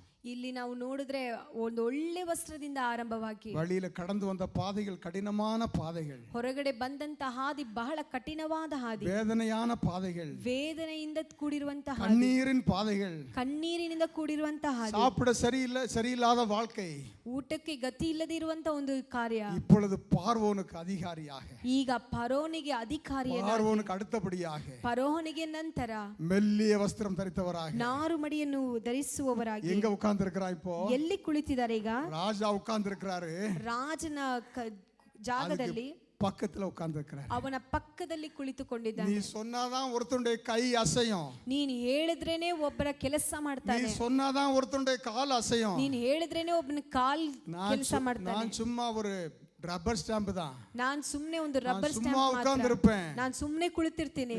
எல்லாத்தையும் பாத்துக்குங்க. ಮಿಕ್ಕಿದ ಎಲ್ಲವನ್ನು ನೀವು ನೋಡ್ಕೊಳ್ಳಿ. ஹalleluya, ஹalleluya, ஹalleluya, ஹalleluya. மெல்லிய வஸ்திரம்னா எடுத்துப்போமே, ஒருவேளை பட்டு சாரின்னு வச்சுப்போமே, ನಾರು ಮಡಿ ಅಂತ ಹೇಳಿದ್ರೆ ಒಳ್ಳೆ ಸಿಲ್ಕ್ ಸಾರಿ ಅಂತ ಇಟ್ಕೊಳ್ಳಿ, காஞ்சிபுரத்தில் உள்ள ரொம்ப காஸ்ட்லி பட்டு சாரின்னு வச்சுப்போமே, ಬಹಳ ಬೆಲೆಯುಳ್ಳ ಒಂದು ಸಿಲ್ಕ್ ಸಾರಿ ಅಂತ ಇಟ್ಕೊಳ್ಳಿ. தேவனால் மாத்திரமே குடிக்க முடிந்தது, ಅದು ದೇವರಿಂದ ಮಾತ್ರನೇ ಕೊಡಲು, மாத்திரமே குடிக்க முடிந்தது. ಅದು ದೇವರಿಂದ ಮಾತ್ರನೇ ಕೊಡಲಾಯಿತು. இந்த மெல்லிய வஸ்திரம் என்ற உடனே எனக்கு ஞாபகம் வருகிறது, ಈ ನಾರು ಮಡಿ ಅಂತ ಹೇಳಿದ ತಕ್ಷಣ ಒಂದು ನೆನಪು, இயேசுவை கல்வாரி சிலுவையிலிருந்து இறக்கின பின்பு ಯೇಸು ಕ್ರಿಸ್ತನನ್ನು ಕಲ್ವಾರಿ ಶಿಲುಬೆಯಿಂದ ಕೆಳಗಡೆ ಇಳಿಸಿದ ನಂತರ அரிமத்திய ஊரான யோசேப்பு ಅರಮತಿಯದ ಯೋಸೆಫನು அவரை கேட்டு வாங்கி, ಅವನನ್ನು ಕೇಳಿ ತೆಗೆದುಕೊಂಡು நான் அவரை அடக்கம் பண்ணுகிறேன் ನಾನು ಅವನನ್ನು ಹೂಣಿ ಇಡುತ್ತೇನೆ என்று சொல்லி ಆತರ ಹೇಳಿ மெல்லிய வஸ்திரம் தரிப்பித்தான் என்று பார்க்கிறோம். ನಾರು ಮಡಿಯನ್ನು ವಸ್ತ್ರವಾಗಿ ಕೊಟ್ಟನು மெல்லிய ಎಂಬುದಾಗಿ வஸ்திரம், ನೋಡುತ್ತೇವೆ. மத்தேயுவிலே அந்த வசனம் சொல்லப்பட்டிருக்கிறது. ಮತ್ತಾಯದಲ್ಲಿ ಈ ವಾಕ್ಯ ಹೇಳಲ್ಪಟ್ಟಿದೆ, மெல்லிய வஸ்திரம் தரிப்பித்து ನಾರು ಬಟ್ಟೆಯನ್ನು ಕೊಟ್ಟು அவனை அடக்கம் பண்ணினார் என்று. ಅವರನ್ನು ಹೂಣಿಟ್ಟರು. அன்பு தேவனுடைய பிள்ளைகளே, ದೇವರ ಮಕ್ಕಳೇ, இயேசுவும் ಯೇಸು ಕ್ರಿಸ್ತನು அலங்கோலமாக இருந்தார். ಬಹಳ ಘೋರವಾಗಿದ್ದರು. அவர் மரிக்கும் போது, ಆದ್ರೆ ಅವರು ತೀರಿ ಹೋಗಬೇಕಾದ್ರೆ, அடக்கம் பண்ணப்படும் போது, ಅವ್ರನ್ನ ಹೂಣಿಡಬೇಕಾದ್ರೆ ராஜாவாக அடக்கம் பண்ணப்பட்டார். ರಾಜಾವಾಗಿ ಅವರನ್ನು ஏனென்றால் ಇಟ್ಟರು. ஏனென்றால் ಯಾಕಂದರೆ மெல்லிய வஸ்திரம் யாருடையது? ನಾರುಮಡಿ ಯಾರದು? ராஜாக்கள் அணிவது. ರಾಜರು ಧರಿಸುವಂತದ್ದು. நீங்களும் நானும் சாதாரண மக்கள் அணிவதல்ல. ನೀವು ನಾವು ಸಾಧಾರಣ ಮಕ್ಕಳು ಆಗುವುದಲ್ಲ. ராஜா அணிகிற ರಾಜನು ಧರಿಸುವ அந்த மெல்லிய வஸ்திரத்தை ಆ ನಾರುಮಡಿಯನ್ನು கொடுத்து அவருக்கு அடக்கம் பண்ணினார்கள். ಕೊಟ್ಟು ಅವನನ್ನು ಹೂಣಿಟ್ಟರು. ராஜாவாக அடக்கம் பண்ணினார்கள். ರಾಜನಾಗಿ ಅವನು அதே போல யோசேப்புக்கும் ಅದೇ ರೀತಿ ಯೋಸೆಫನಿಗೂ ராஜாவின் வஸ்திரம் கொடுத்தார். ರಾಜನ ವಸ್ತ್ರವನ್ನು ಧರಿಸಿದರು. ராஜ வஸ்திரம் கொடுத்தார். ರಾಜ ವಸ್ತ್ರವನ್ನು ಧರಿಸಿದರು. தேவனுடைய பிள்ளைகளே, ಪ್ರೀತಿಯ ದೇವರ ಮಕ್ಕಳೇ, கிறிஸ்துவை ஏற்றுக்கொண்டதினாலே, ಕ್ರೈಸ್ತನನ್ನು ಸ್ವೀಕರಿಸಿದ ஆண்டவரை சேவிப்பதினாலே, ದೇವರನ್ನು ಸೇವಿಸುವ வேதனைகள் வந்தாலும் ವೇದನೆಗಳು ಬಂದರು நம்முடைய வாழ்வின் ஒரு பகுதி ನಮ್ಮ ಜೀವಿತದ ಮತ್ತೊಂದು மெல்லிய ಭಾಗ வஸ்திரமாக முடியும். ನಾರುಮಡಿ ಆಗಬಹುದು. நம்முடைய வாழ்வின் ஒரு பகுதி ನಮ್ಮ ಜೀವಿತದ ಒಂದು ಭಾಗ மெல்லிய வஸ்திரமாக முடியும். ನಾರುಮಡಿ ಆಗಬಹುದು. இதோடு மோசேயுடைய வாழ்க்கை முடிந்து விட்டது. யோசேப்புடைய வாழ்க்கை முடிந்து விட்டதா? ಇದು ಮಾತ್ರ ಯೋಸೆಫನ ಜೀವಿತದಲ್ಲಿ ಮುಕ್ತಾಯಗೊಳಿತಾ? ಇಲ್ಲ, இல்லை. ಇಲ್ಲ. வாசிப்போம். ಓದಿಕೊಳ್ಳೋಣ. ஆதியாகமம் ಆದಿಕಾಂಡ 44ஆம் அதிகாரம் 44ನೇ 13ஆம் வசனம் 13ನೇ ವಾಕ್ಯ.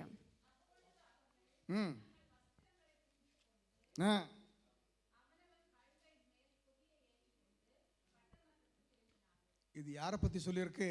ಇದು ಯಾರ ಬಗ್ಗೆ ಹೇಳಲ್ಪಟ್ಟಿದೆ? சொல்லுங்களேன். ಹೇಳಿ. அவங்க அண்ணனுங்க, ಅವರ ಸಹೋದರರು ரூபன், ರೂಬನ್, சிமியோன், ಸಿಮಿಯೋನ್, யூதா, ಯೂದ. இவங்க எல்லாம் எல்லாரும் சேர்ந்து தான் என்ன செய்றாங்க? ಅವರೆಲ್ಲ ಸೇರಿ ಏನ್ ಮಾಡ್ತಾರೆ? பஞ்சத்துக்கு வராங்க. நமக்கு தெரியும் சம்பவம். ಆ ಸಂಭವ ನಮಗೆ ಗೊತ್ತಿದೆ. ದೊಡ್ಡ ಬರಗಾಲವಿದೆ. பொருட்கள் எல்லாம் வாங்கிட்டாங்க. ಎಲ್ಲವನ್ನು ತಗೊಂಡ್ರು. உள்ள பணத்தை வச்சு அனுப்புறான். ಇಷ್ಟು ದುಡ್ಡನ್ನ ಇಟ್ಟು ಕಳಿಸ್ತಾನೆ. யார்கிட்ட வந்து ட்ரெஸ் இந்த பொருள் வாங்கிட்டு போனாங்க?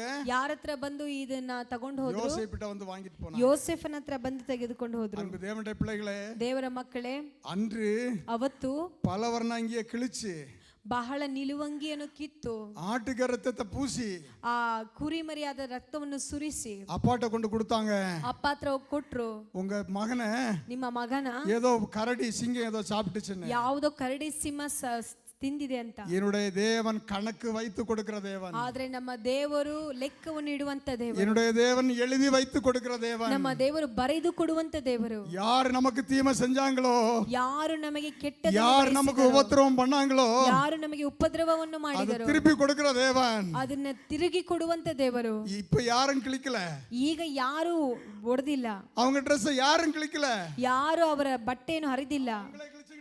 ಅವರೇ ಹರ್ಕೋತಾರೆ. அவங்களே கிழிச்சுக்கிட்டாங்க. ಅವರೇ ಹರ್ಕೊಂತಾರೆ. கிழிச்சது மாத்திரம் இல்ல, ಹರ್ದಿರೋದು ಮಾತ್ರವಲ್ಲ, கிழிஞ்ச ட்ரெஸ்ஸோட வராங்க. எங்க தேடி வராங்க? ಆ ಹರ್ದೋಗಿರೋ ಬಟ್ಟೆನ ಹುಡುಕೊಂಡು ಬರ್ತಾರೆ. அந்த கிழிஞ்ச ட்ரெஸ்ஸோட யோசேப்பிட்ட வராங்க. ಆ ಹರ್ದಿರೋ ವಸ್ತ್ರದೊಟ್ಟಿಗೆ ಯೋಸೇಫನ ಬಳಿಗೆ யோசேப்பு ಬರ್ತಾರೆ. யோசிச்சிருப்பான். ಈಗ ಯೋಸೇಫ್ ಯೋಚನೆ ಮಾಡಿರ್ತಾನೆ, அண்ணா, ಅಣ್ಣ, நீங்க என்ன கிழிச்சு விட்டீங்க, ನೀವು ನನ್ನ ವಸ್ತ್ರವನ್ನು ಹರಿದು ಬಿಟ್ರಿ, கலட்டி விட்டீங்க. ಅದನ್ನ ಬಿಚ್ಚ இப்ப ಹಾಕಿದ್ರಿ. யார் உங்களை கிழிச்சு விட்டது? ಆದ್ರೆ ಈಗ ಯಾರು உங்க ட்ரெஸ் கிழிஞ்சிருக்குது? ಯಾಕೆ ನಿಮ್ ಬಟ್ಟೆ இல்ல, ಹರಿದೋಗಿದೆ? நான் தான் கிழிச்சுக்கிட்டேன். ನಾನೇ ಕಿತ್ಸ್ಕೊಂಡೆ. நான் தான் கிழிச்சுக்கிட்டேன். ನಾನೇ ಅದನ್ನ ಹರಿದು ಬಿಟ್ಟೆ. மாத்திரமல்ல, ಅದು ಮಾತ್ರವಲ್ಲ, அவர்கள் முன்பாக வந்து தரையிலே விழுந்தார்கள். 44ஆம் அதிகாரம் 14ஆம் வசனம் கடைசி பகுதி. 14ನೇ ವಾಕ್ಯ ಕೊನೆಯ ಭಾಗ.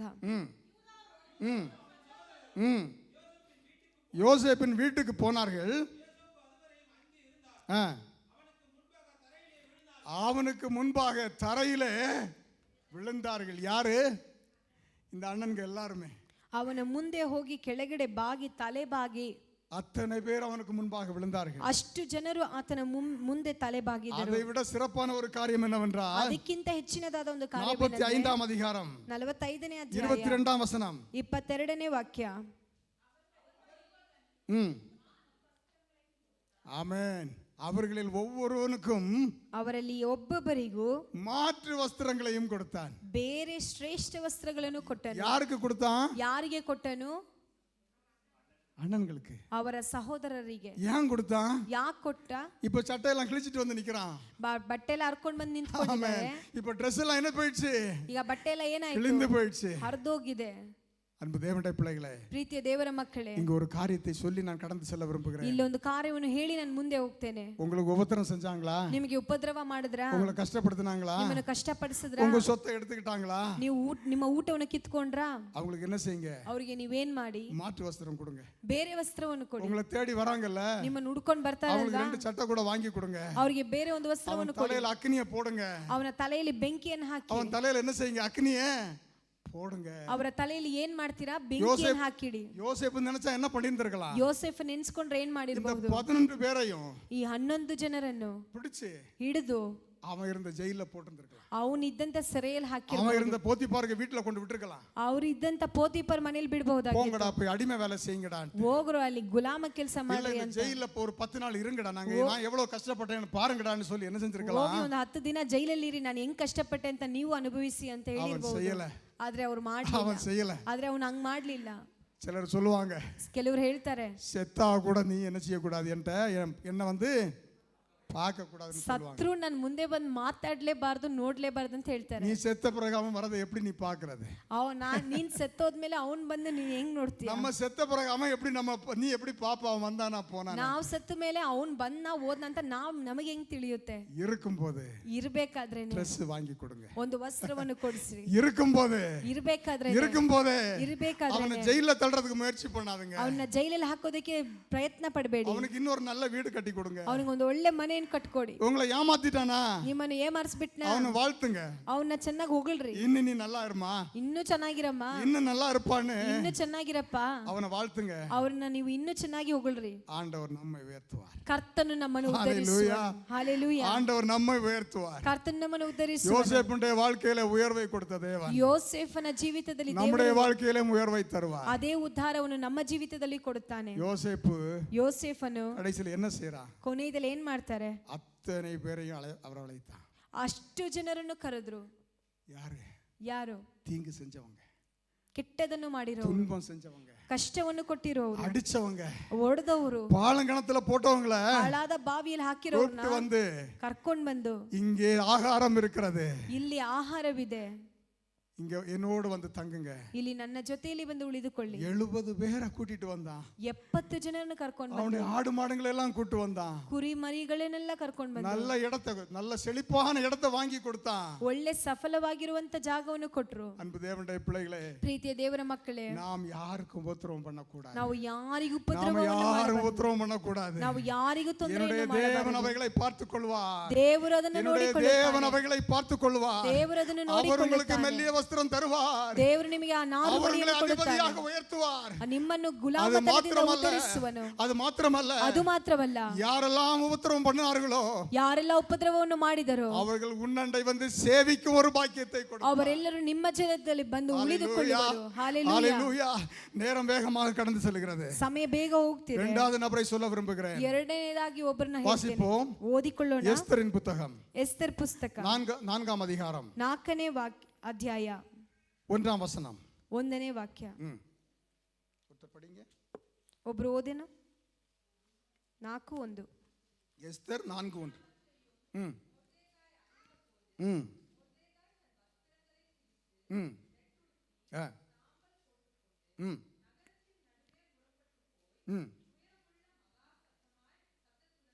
அலறிக்கொண்டு 2ஆம் அதிகாரம் 21ஆம் வசனம். 2ನೇ ಅಧ್ಯಾಯ 21ನೇ ವಾಕ್ಯ.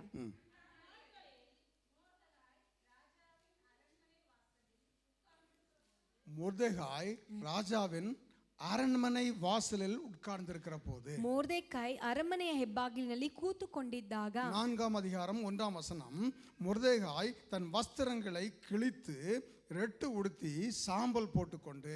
4ನೇ ಅಧ್ಯಾಯ 1ನೇ ವಾಕ್ಯ. ಮೊರ್ದೆಕಾಯ್ ತನ್ನ ಬಟ್ಟೆಗಳನ್ನು ಹರಕೊಂಡು ಗೋಣಿತಟ್ಟನ್ನು ಕಟ್ಟಿಕೊಂಡು ಬೂದಿಯನ್ನು ಹಾಕಿಕೊಂಡನು. ನಗರத்தின் நடுவே புறப்பட்டு போய் ಪಟ್ಟಣದ ಮಧ್ಯದಲ್ಲಿ ಹೋಗುತ್ತಾ துயரமுள்ள மகா சத்தத்துடனே ದುಃಖಾತಿಶಯದಿಂದ ராஜாவின் அரண்மனை வாசல் முகப்பு மட்டும் வந்தான். ಗೋಳಾಡಿ ಅರಮನೆಯ ಹೆಬ್ಬಾಗಿಲಿನ ಮುಂದೆ ಬಂದನು. நமக்கு இதுவும் மிகவும் பழக்கமான ஒரு சம்பவம். ಇದು ಬಹಳ ನಮಗೆ ಗೊತ್ತಿರುವಂತ ಒಂದು ವಿಷಯ.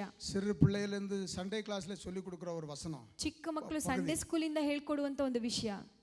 இந்த மொர்தெகாய் என்ன வேலை செஞ்சுக்கிட்டு இருக்காரு? ಈ ಮೊರ್ದೆಕಾಯ್ ಏನ್ ಕೆಲಸ ಮಾಡ್ತಿರ್ತಾರೆ? ஒரு ஆர்டினரி வாட்ச்மேன். ಒಂದು ಆರ್ಡಿನರಿ ವಾಚ್ಮನ್ ಆಗಿರ್ತಾರೆ. அரண்மனை வாசலில் உட்கார்ந்து இருக்கிற ஒரு வாட்ச்மேன் வேலை பார்க்குற ஒரு சகோதரன், ಅರಮನೆಯ ಬಾಗಿಲಲ್ಲಿ ಕುಳಿತುಕೊಂಡು ವಾಚ್ಮೆನ್ ಕೆಲಸ ಮಾಡುವಂತ ಒಂದು ಸಹೋದರ, அவர்களுக்கு இப்பொழுது அழிவு, அந்த அந்த வம்சத்துக்கு ஒரு அழிவு ஏற்பட போகிறது. ಅವರಿಗೆ ಅವರ ವಂಶಕ್ಕೆ ಒಂದು ನಾಶನ ಕಾದಿದೆ. இப்பொழுது அவன் ಈಗ ಅವನು ஒரு Dress போட்டு வரான். ಒಂದು ವಸ್ತ್ರವನ್ನು ಧರಿಸಿ என்ன ಬರ್ತಾನೆ. Dress? ಯಾವ ವಸ್ತ್ರ? ரெட்டு, ಅದರಲ್ಲಿ ಗೋಣಿ ತಟ್ಟು. கோணி, அதான் சரியான வார்த்தை, அதான் கோணி. ಗೋಣಿ ತಟ್ಟನ್ನು கோணி அவன் என்ன செஞ்சுட்டு வரான்? ಅವನು ಏನ್ மேல ಮಾಡ್ತಾನೆ? போட்டு வரான். ಧರಿಸ್ಕೊಂಡು ಬರ್ತಾನೆ. ராஜ அரண்மனைக்கு யாருமே கோணியை போட்டு வரக்கூடாது. ರಾಜ ಅರಣ್ಮನೆಗೆ ಯಾರು ಗೋಣಿ ತಟ್ಟನ್ನು ಧರಿಸ್ಕೊಂಡು சாக்க ಬರಬಾರದು. போட்டுட்டு யாருமே வரக்கூடாது. ಯಾರು ಅಂತ ಬಟ್ಟೆಯನ್ನು ಧರಿಸ್ಕೊಂಡು சாம்பல் ಬರಬಾರದು. பூசிட்டு யாருமே வரக்கூடாது. ಅವರು ಬೂದಿಯನ್ನು ಹಾಕೊಂಡು ಬರಬಾರದು. இவன் பார்க்கறதே சாதாரண ஒரு வேலை. ನೀವು ನೋಡೋದೇ ಸಾಧಾರಣ ಒಂದು ಕೆಲಸ. நாளைக்கே அந்த வேலையில இருந்து தூக்கிடுவாங்க. ನಾಳೆನೇ ಅಲ್ಲಿಂದ ನಿನ್ನ ಕೆಲಸವನ್ನು ತೆಗೆದು ಬಿಡ್ತಾರೆ. அப்படிப்பட்ட வேலை பார்க்கிற ஒரு ಮೊರ್ದೆகாய், ಅಂತ ಕೆಲಸವನ್ನು ಮಾಡುವ ಮೊರ್ದೆಕಾಯ್, இப்ப அவன் போட்டுக்கிற வஸ்திரம் எப்படிப்பட்டது? ಈಗ ಅವನು ಹಾಕೊಂಡಿರೋ ವಸ್ತ್ರ ಯಾವ ರೀತಿ? அழுக்கு வஸ்திரம், ಬಹಳ ಚೆನ್ನಾಗಿಲ್ದಿರುವಂತ ಒಂದು ವಸ್ತ್ರ. அந்த நாட்களில ಆ ದಿನಗಳಲ್ಲಿ எதுக்கு மாத்திரம் தான் இந்த Dress போடுவாங்கன்னா, ಯಾವುದಕ್ಕೆ ಆ ವಸ್ತ್ರ ಹಾಕ್ತಾರೆ? வேதனையின் உச்சகட்டம் போகும்போது, ವೇದನೆಯ ಬಹಳ ಮೇಲಿರುವಂತ ಕಾರ್ಯ ಹೋಗ್ಬೇಕಾದ್ರೆ, இல்லைன்னா மற்றவர்கள் எல்லாம் நம்மளை நிந்திக்கும் போது, இதற்கு வேற வழியே இல்லை எங்கும் போது இந்த கோணியை எடுத்து போத்திப்பாங்க. ಬೇರೆಯವರೆಲ್ಲರೂ ನಮ್ಮನ್ನು ನಿಂದಿಸಬೇಕಾದ್ರೆ ಬೇರೆ ದಾರಿನೇ ಇಲ್ಲ ಅಂತ ಗೊತ್ತಾದಾಗ ಈ ಗೋಣಿ ತಟ್ಟನ್ನು ಧರಿಸ್ಕೋತಾರೆ. இந்த சூழ்நிலையில தான் இவனும் இந்த Dress போட்டு வரான். ಈ ಸನ್ನಿವೇಶದಲ್ಲಿ ಈ ಬಟ್ಟೆಯನ್ನು ಧರಿಸ್ಕೊಂಡು ಬರ್ತಾರೆ. மத்தவங்க எல்லாம் சொல்றாங்க, ಮತ್ತೊಬ್ಬರೆಲ್ಲ ಹೇಳ್ತಾರೆ, ಮೊರ್ದೆகாய் ಮೊರ್ದೆಕಾಯ್ நீ சாக போற, ನೀನ್ ಸಾಯಲಿದ್ದೀಯಾ, நீ சாக போற, ನೀನ್ ஏன் ಸಾಯಲಿದ್ದೀಯಾ, இந்த Dress போட்டு வர, ಯಾಕೆ ಈ ವಸ್ತ್ರ ಹಾಕೊಂಡು தயவு செய்து ಬರ್ತಿದ್ಯಾ, வெளியே போயிடு, ದಯವಿಟ್ಟು ಹೊರಗಡೆ ಹೋಗು. ஒருவேளை உனக்கு ஜீவன் கிடைக்கலாம், ಒಂದು ವೇಳೆ ನಿನಗೆ இந்த ಜೀವ Dress ಸಿಗಬಹುದು, போட்டு நீ வந்துராத உள்ள. ಈ ವಸ್ತ್ರ ಮಾತ್ರ ಹಾಕೊಂಡು ಬರಬೇಡ ಒಳಗಡೆ. அவன் கேட்கவே இல்லை, ಆದ್ರೆ ಅವನು ಕೇಳಲೇ அங்கே ಇಲ್ಲ, உட்கார்ந்து இருக்கிறான். ಅಲ್ಲೇ ಕುಳಿತುಕೊಂಡಿರ್ತಾನೆ. 4 வசனத்திலே சொல்லப்பட்டிருக்கிறது, 4ನೇ ವಾಕ್ಯವನ್ನು எஸ்தர் ಹೇಳಲ್ಪಟ್ಟಿದೆ, வேற Dress கொடுத்து அனுப்புறா, ಎಸ್ತರ್ ಬೇರೆ ಒಂದು ವಸ್ತ್ರವನ್ನು நல்ல ಕೊಟ್ಟು வஸ்திரத்தை ಕಳಿಸ್ತಾಳೆ, கொடுத்து அனுப்புறா ಒಳ್ಳೆ ವಸ್ತ್ರವನ್ನು ಕೊಟ್ಟು ಕಳಿಸ್ತಾಳೆ ಮೊರ್ದೆகாய்க்கு. ಮೊರ್ದೆಕಾಯ್ಗೆ. அதனுடைய பின்பகுதி நடுப்பகுதியிலிருந்து படிங்க. அதனாலே ಮಧ್ಯಭಾಗದಿಂದ ಓದಿಕೊಳ್ಳೋಣ.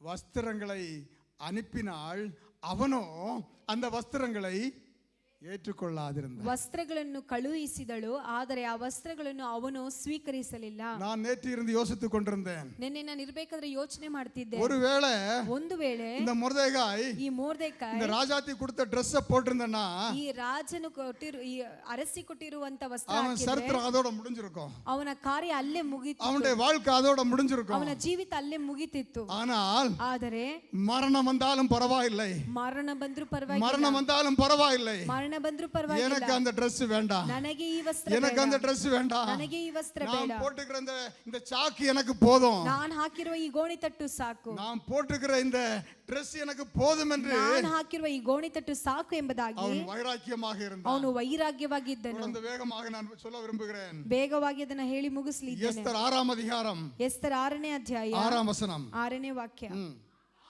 ஆ ம் ம் ம் ம் ம் ம் ம் ம் ம் அடுத்த வசனம் கூட. ம் ம் ம் ம் ராஜா உடுத்திக் கொள்ளுகிற ರಾಜವಸ್ತ್ರಗಳನ್ನು ಸವಾರಿ ಮಾಡುವ படிங்க. ம் ராஜா ஏறுகிற குதிரையும் ம் ம் போதும். சம்பவம் உங்களுக்கு தெரியும். ಸಂಭವ ನಿಮಗೆ ಗೊತ್ತಿದೆ. ராஜாவுக்கு தூக்கம் வரல, ರಾಜನಿಗೆ ನಿದ್ದೆ ಬಂದಿಲ್ಲ. நாளாகம புத்தகத்தை எடுக்கிறாரு, ಅವ್ರು ಬರ್ದಿರುವಂತ ಜ್ಞಾಪಕ ಪುಸ್ತಕವನ್ನು புரட்டி ತೆಗಿತಾರೆ, படிக்கிறாரு. ಬೇಗ ಬೇಗ ತಿರುಗಿಸಿ ಓದ್ತಾರೆ. ஒரு முறை ராஜாவை கொலை செய்யறதுக்கு ஒருத்தன் தீர்மானம் பண்ணா, ಒಬ್ಬ ಒಂದ್ಸಾರಿ ಕೊಲೆ ಮಾಡೋದಕ್ಕೆ ತೀರ್ಮಾನ ಮಾಡ್ತಾನೆ. இதை இந்த ಮೊರ್ದೆகாய் வாசல்ல ಇருந்து பார்த்துட்டே இருந்தாரு. ಇದನ್ನ ಮೊರ್ದೆಕಾಯ್ ಬಾಗಿಲಲ್ಲಿ ಕುತ್ಕೊಂಡು இத ಹಾಗೆ போய் சொல்ல ನೋಡ್ತಾನೆ வேண்டிய ಇರ್ತಾನೆ. இடத்துல சொன்னாரு, ಹೇಳುವಂತ ಜಾಗದಲ್ಲಿ ಹೋಗಿ ಹೇಳಿದ್ರು. அது புக்ல ரெக்கார்ட் ஆயிடுச்சு, ಅದು ಒಂದು ಬುಕ್ ಅಲ್ಲಿ ಬರ್ದು ರೆಕಾರ್ಡ್ ಮಾಡ್ಬಿಟ್ರು. புக்ல ரெக்கார்ட் ஆயிடுச்சு. ಆ ಬುಕ್ ಅಲ್ಲಿ ರೆಕಾರ್ಡ್ ಆಯ್ತು. அன்பு தேவனுடைய பிள்ளைகளே, ಪ್ರೀತಿಯ ದೇವರ ಮಕ್ಕಳೇ, நாம் செய்கிற செய்யறது எல்லாம் ரெக்கார்ட் ஆயிட்டே இருக்கும். ನಾವು ಮಾಡುವಂತದ್ದೆಲ್ಲ நாம் செய்யற ஒவ்வொரு காரியங்களும் ரெக்கார்ட் ஆயிட்டே இருக்கும். ನಾವು ಮಾಡುವಂತದ್ದೆಲ್ಲ ರೆಕಾರ್ಡ್ ಆಗುತ್ತೆ. என்னுடைய தேவன் ஒரு புத்தகத்தை வச்சிட்டே இருக்கிறாரு. ದೇವರು ಒಂದು ಪುಸ್ತಕವನ್ನು ಇಟ್ಕೊಂಡೇ ಇದ್ದಾರೆ. ஞாபக புத்தகம். ಅದು ಜ್ಞಾಪಕ ಪುಸ್ತಕ. அவர் மறக்க மாட்டாரு. ಅದನ್ನ ಅವರು ಮರೆತು ಹೋಗೋದಿಲ್ಲ. மறக்காம இருக்கிறதுக்குன்னே எழுதிக்கிட்டே இருக்கிறாரு. ಅವರು ಮರಿದೇ ಇರಬೇಕಂತಾನೆ ಬರ್ಕೊಂಡೇ ಇರ್ತಾರೆ. நான் முன்ன எல்லாம் யோசிப்பேன். ನಾನು ಮುಂಚೆ ಎಲ್ಲ ಯೋಚನೆ ಮಾಡ್ತಿದ್ದೆ. ஞாபக புத்தகம் இருக்குதே. ಜ್ಞಾಪಕ ಪುಸ್ತಕ ಒಂದು ಇದೆಯಲ್ಲ. அது எவ்வளவு வால்யூம் இருக்கும். ಅದು ಎಷ್ಟು ದೊಡ್ಡದಿರಬಹುದು. எவ்வளவு பெருசா இருக்கும். ಎಷ್ಟು ದೊಡ್ಡದಿರಬಹುದು. எழுதிக்கிட்டே இருக்கிறாரு. ಬರಿತಾನೇ ಇದಾರಲ್ವಾ. இப்போ ಈಗ எழுதணுமா ಬರಿಬೇಕಾ. இப்போ சொல்றாங்க ಇವಾಗ ಹೇಳ್ತಾರೆ ಕ್ಲೌಡ್ ಕಂಪ್ಯೂಟಿಂಗ್. Cloud computing. என்ன ಕಂಪ್ಯೂಟಿಂಗ್? ಏನ್ computing? Cloud computing. Cloud computing ಅಂತ. ಫ್ಲಾಪಿ ಡಿಸ್ಕ್ ಎಲ್ಲ போயிடுச்சு. ಆವಾಗ ಮುಂಚೆ ಇದ್ದಂತ ಸಿಡಿ ಡಿಸ್ಕ್ ಎಲ್ಲ போயிடுச்சு. ಹಾರ್ಡ್ ಡಿಸ್ಕ್ ಎಲ್ಲ ಹೋಯ್ತು. அதுக்கு அப்புறம் என்ன டிஸ்க் இருக்குது? என்னெல்லாமோ டிஸ்க் இருக்குது. ಯಾವ ಯಾವ ಡಿಸ್ಕ್ ಎಲ್ಲ ಇದೆ. எல்லா டிஸ்க்கும் போய் ಎಲ್ಲಾ ಡಿಸ್ಕ್ ಹೋಗಿ இப்போ எங்க இருக்குன்னே தெரியல.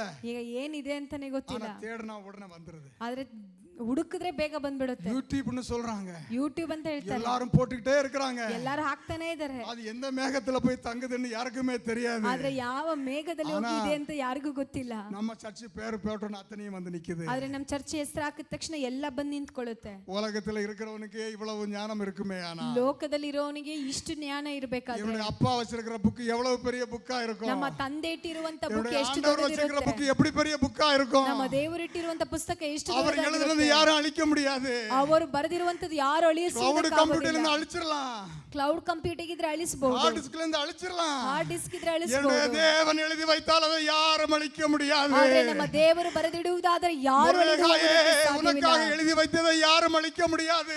ಮೊರ್ದೆಕಾಯಿ ನಿನಗೋಸ್ಕರ ಬರೆದಿಡಲ್ಪಟ್ಟಿದೆ ಯಾರು ಅಳಿಸಲಿಲ್ಲ. யாரும் ಅಳಿக்க முடியாது. ಎಸ್ತರಲ್ಲಿ ನಿನಗಾಗಿ ಬರೆದಿಟ್ಟಿರುವುದು ಯಾರು ಅಳಿಸುವುದಕ್ಕೆ ಆಗುವುದಿಲ್ಲ. தேவன் எழுதி வைத்து விட்டார். ದೇವರು ಬರೆದಿಟ್ಟಿದ್ದಾನೆ. இங்க ராஜாவுக்கு தூக்கம் வரல. ಇಲ್ಲಿ ರಾಜನಿಗೆ ನಿದ್ದೆ ಬರಲಿಲ್ಲ. எழுப்பி உட்கார வைக்கிறாரு. ಎದ್ದು ಕೂರಿಸ್ತಾರೆ. எடுத்து படி. ಬುಕ್ ಎತ್ತು ತೆಗಿ. எடுத்து படி. ಬುಕ್ ತೆಗೆದು ಓದು. ಮೊರ್ದೆಕಾಯಿ ಪೇರ್ல எழுதி வச்சிருக்காரு. ಮೊರ್ದೆಕಾಯಿ ಹೆಸರು ಬರೆಯಲ್ಪಟ್ಟಿದೆ. ஆமான் உள்ள வராரு. ಈಗ ಆಮನ್ ಒಳಗಡೆ ಬರ್ತಾನೆ. ராஜா என்ன தவிர வேற யாருக்கு? ರಾಜ ನನ್ ಬಿಟ್ರೆ ಬೇರೆ ಯಾರಿಗೆ? யாருக்கு இத கொடுப்பாரு? ಯಾರಿಗೆ ಕೊಡ್ತಾರೆ? சொல்றான். ಹೇಳ್ತಾರೆ ராஜவஸ்திரம். ರಾಜವಸ್ತ್ರ. ராஜவஸ்திரம். ರಾಜವಸ್ತ್ರ. ராஜவஸ்திரம். ರಾಜವಸ್ತ್ರ. யாருக்கு கொடு? ಯಾರಿಗೆ ಕೊಡು? அந்த தெருவுல உட்கார்ந்திருக்கானே. ಆ ಬೀದಿಯಲ್ಲಿ ಕುತ್ಕೊಂಡಿದ್ದಾನೆ. அந்த வாசல்ல குளிர்ல உட்கார்ந்திருக்கானே சொட்டர் போட்டுட்டு. ಬಾಗ್ಲಲ್ಲಿ ಚಳಿಯಲ್ಲಿ ಕುತ್ಕೊಂಡಿದ್ದಾನೆ. ಅವನ ಕೂப்பிಡು. ಅವನ್ನ ಕರಿ. ನಾನು நல்ல ஏர் கண்டிஷன் ரூம்ல உட்கார்ந்திருக்கேன். ನಾನು ಚೆನ್ನಾಗಿ ಏರ್ ಕಂಡೀಷನ್ ರೂಮ್ ಅಲ್ಲಿ ಕೂತಿದ್ದೀನಿ. குளிர்ல உட்கார்ந்திருக்கான் பாரு. ಆ ಬೀದಿಯಲ್ಲಿ ಚಳಿಯಲ್ಲಿ ಕೂತ್ಕೊಂಡಿದ್ದಾನೆ. ಆ ಮೊರ್ದೆಕಾಯಿನ ಕರಿ. ಮೊರ್ದೆಕಾಯಿ ವರ சொல்லு. ಆ ಮೊರ್ದೆಕಾಯಿನ ಬರಕ್ಕೆ ಹೇಳು. ನೀ சொன்னதுல ஒண்ணு கூட குறைச்சிராத. ನಾನು ಹೇಳಿದ್ರಲ್ಲಿ ನೀನು ಒಂದು ಕೂಡ ಕಡಿಮೆ ಮಾಡಬಾರದು. ವಚನத்தை திரும்ப வீட்ல போய் படிச்சு பாருங்க. ಆ ವಾಕ್ಯನ ಮತ್ತೆ ನೀವು ಮನೆಗೆ ಹೋಗೋದು. ನಾನು திரும்ப ಅದ படிச்சேன். ನೆನ್ನೆ ನಾನು ಅದನ್ನ ಕುತ್ಕೊಂಡು ಮತ್ತೆ ಓದ್ದೆ. ராஜாவுக்கு என்னெல்லாம் இருக்குமோ அத்தனையும் கொடுத்திருக்கிறார். ರಾಜನಿಗೆ ಏನೆಲ್ಲ ಬೇಕೋ ಅದೆಲ್ಲ ಕೊಟ್ಟಿದ್ದಾರೆ. ராஜா என்ன போடுவாரோ அத்தனையும் கொடுத்தாரு. ರಾಜ ಏನೆಲ್ಲ ಹಾಕ್ತಾರೋ ಅದೆಲ್ಲ ಕೊಟ್ಟಿದ್ದಾರೆ. ஹalleluya. ஹalleluya. ஒரு டூப்ளிகேட் ராஜா இப்ப போறாரு. ಒಂದು ಡೂಪ್ಲಿಕೇಟ್ ರಾಜ ಇವಾಗ ಹೋಗ್ತಾ ಇದ್ದಾರೆ. எங்க போறாரு? ಎಲ್ಲ ಹೋಗ್ತಿದ್ದಾರೆ? தெருவுல போறாரு. ಬೀದಿಯಲ್ಲಿ ಹೋಗ್ತಾರೆ. சொல்லிக்கிட்டே போறான். ಹೇಳ್ಕೊಂಡೇ ಹೋಗ್ಬೋದು. இந்த ராஜா போறாரு பாரு. ಈ ರಾಜ ಹೋಗ್ತಾ ಇದ್ದಾನೆ ನೋಡು. ಮೊರ್ದೆಕಾಯಿ போறாரு பாரு. ಮೊರ್ದೆಕಾಯಿ ಹೋಗ್ತಾ ಇದ್ದಾನೆ. ಇವನು ರಾಜ ಗಣಂ பண்ண ಮನುಷ್ಯன். ಇವನು ರಾಜನ ராஜா கணம் பண்ண மனுஷன். ರಾಜ மனுஷன் இப்படிதான் இருப்பாயா? ರಾಜ ಗಣಪಡಿಸುವಂತ ಮನುಷ್ಯ ಈ ರೀತಿಯಾಗಿ ಇರ್ತಾನೆ. ஹalleluya. ஹalleluya. தேவன் ஒருவரை கணம் பண்ணினார். ಒಂದು ದೇವರು ಒಬ್ಬನನ್ನು ಗಣಪಡಿಸುತ್ತಾರೆ. ஒரு நிமிடம் ಒಂದು ನಿಮಿಷ, ஒரு செகண்ட் போதும். ಒಂದು ಸೆಕೆಂಡ್ தூக்கம் கொடுக்க மாட்டாரு. ಯಾವುದೇ தூக்கம் கொடுக்க மாட்டாரு. ನಿದ್ದೆ ಕೊಡೋದಿಲ್ಲ. அந்த நேரத்துக்கு வருவான் அவன். ಆ ಸಮಯಕ್ಕೆ ಅವನು ಬರ್ತಾನೆ. ஹalleluya. ஹalleluya. ஹalleluya. ஹalleluya. இதோட முடிந்ததா? ಇದು ಮಾತ್ರ ಮುಗೀತಾ? ಇಲ್ಲ. தொடர்ந்து போவோம். ಮುಂದೆ ಹೋಗೋಣ. 8ாம் அதிகாரம் 8ನೇ ಅಧ್ಯಾಯ 2ாம் வசனம் 2ನೇ ವಾಕ್ಯ.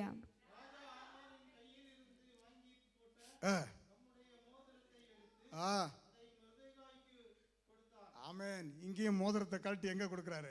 ಇಲ್ಲೂ ಮುದ್ರೆ ಉಂಗುರವನ್ನು ತೆಗೆದು ಯಾರಿಗೆ ಕೊಡ್ತಾರೆ? ஆமென். ஹalleluya. ஹalleluya. வீட்ல போய் முடிஞ்சா படிச்சு பாருங்க திரும்ப. ಮನೆಗೆ ಹೋಗಿ ಓದಿ ಇದನ್ನ. கொஞ்சம் நிக்க வச்சு படிச்சு பாருங்க. ಸ್ವಲ್ಪ ನಿಲ್ಲಿಸಿ ಓದ್ರಿ. யோசேப்ப படிங்க. ಯೋಸೇಫನ್ ಬಗ್ಗೆ ಓದ್ರಿ. ಮೊರ್ದೆಕಾಯ படிங்க. ಮೊರ್ದೆಕಾಯಿ ಬಗ್ಗೆ ಓದಿ. மோதிரத்தை கழட்டி ಮುದ್ರೆ ಉಂಗುರವನ್ನು ತೆಗೆದು ಮೊರ್ದೆಕಾಯ್ட்ட கொடுக்கறான். ಅವರ ಹತ್ರ ಕೊಡ್ತಾರೆ. போடு கொண்டே சீல ಹಾಕು ನಿನ್ನ ಸೀಲನ್ನು, கையெழுத்து போட்டுக்க. ಬೇಗ ಸೈನ್ ಮಾಡು. இதுவரையிலும் பெண்ணுன்னா அவனுக்கு என்னன்னு தெரியாது. ಅವನಿಗೆ ಪೆನ್ ಅಂದ್ರೆ ಇಲ್ಲಿ ತನಕ இப்ப ಗೊತ್ತಿಲ್ಲ. கிரீன் இங்க கொடுத்து அனுப்புறாரு. ಇಲ್ಲ ಗ್ರೀನ್ கலர் இங்க் ಕೊಟ್ಟು கெசெட்டட் ಕಳಿಸ್ತಾರೆ. ஆபீசரா போறாரு. இப்போ ಗೆಜೆಟೆಡ್ ಆಫೀಸರ್ ಆಗಿ இவன் ಹೋಗ್ತಿದ್ದಾರೆ. கையெழுத்து போட்டா ಇವನ್ ಕೈ ಬರಿ அந்த கையெழுத்தை யாருமே மாற்ற முடியாது. ಸೈನ್ ಅನ್ನು ಯಾರು அது ಬದಲಾಯಿಸಲು ராஜா போட்ட கட்டளை. ಅದು ರಾಜ ಹಾಕಿರೋ அது ராஜா ಕಟ್ಟಳೆ. போட்ட கட்டளை. அது ராஜா ಹಾಕಿರೋ ஹalleluya ಕಟ್ಟಳೆ. ಹalleluya. ஹalleluya. ಹalleluya. அது மாத்திரமல்ல, ಅದು ಮಾತ್ರವಲ್ಲ, அதே அதிகாரம் 15ஆம் வசனத்தை படிங்க. ಅದೇ ಅಧ್ಯಾಯ 15ನೇ ವಾಕ್ಯವನ್ನು ಓದೋಣ. ஆமென்.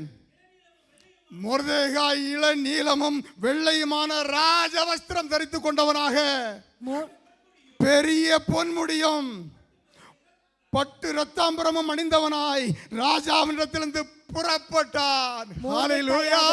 ನೀಲ ಶುಭ್ರ ವರ್ಣಗಳುಳ್ಳ ರಾಜವಸ್ತ್ರಗಳನ್ನು ಧರಿಸಿ ಬಂಗಾರದ ದೊಡ್ಡ ಪಟ್ಟಿಯನ್ನು ಹಣೆಗೆ ಕಟ್ಟಿಕೊಂಡು ರಕ್ತವರ್ಣದ ನಾರಿನ ಶಾಲನ್ನು ಹೊದ್ದು ರಾಜ ಸನ್ನಿಧಿಯಿಂದ ಹೊರಟ. ஹalleluya. ஹalleluya. ஹalleluya. ஹalleluya. ஹalleluya. ஹalleluya. இதுவரையில தெருவுல இருந்தவன், ಇಲ್ಲಿ ತನಕ ಅವನು ಬೀದಿಯಲ್ಲಿ ಇದ್ದ, சாக்கு போட்டுட்டு இருந்தவன், ಅವನು ಗೋಣಿ ತಟ್ಟನ್ನು ಧರಿಸಿರೋನು, அவனுக்கு நல்ல ட்ரெஸ்ஸே பார்த்ததில்ல. ಅವನು ಒಳ್ಳೆ ಡ್ರೆಸ್ ಅನ್ನೇ ನೋಡಿಲ್ಲ.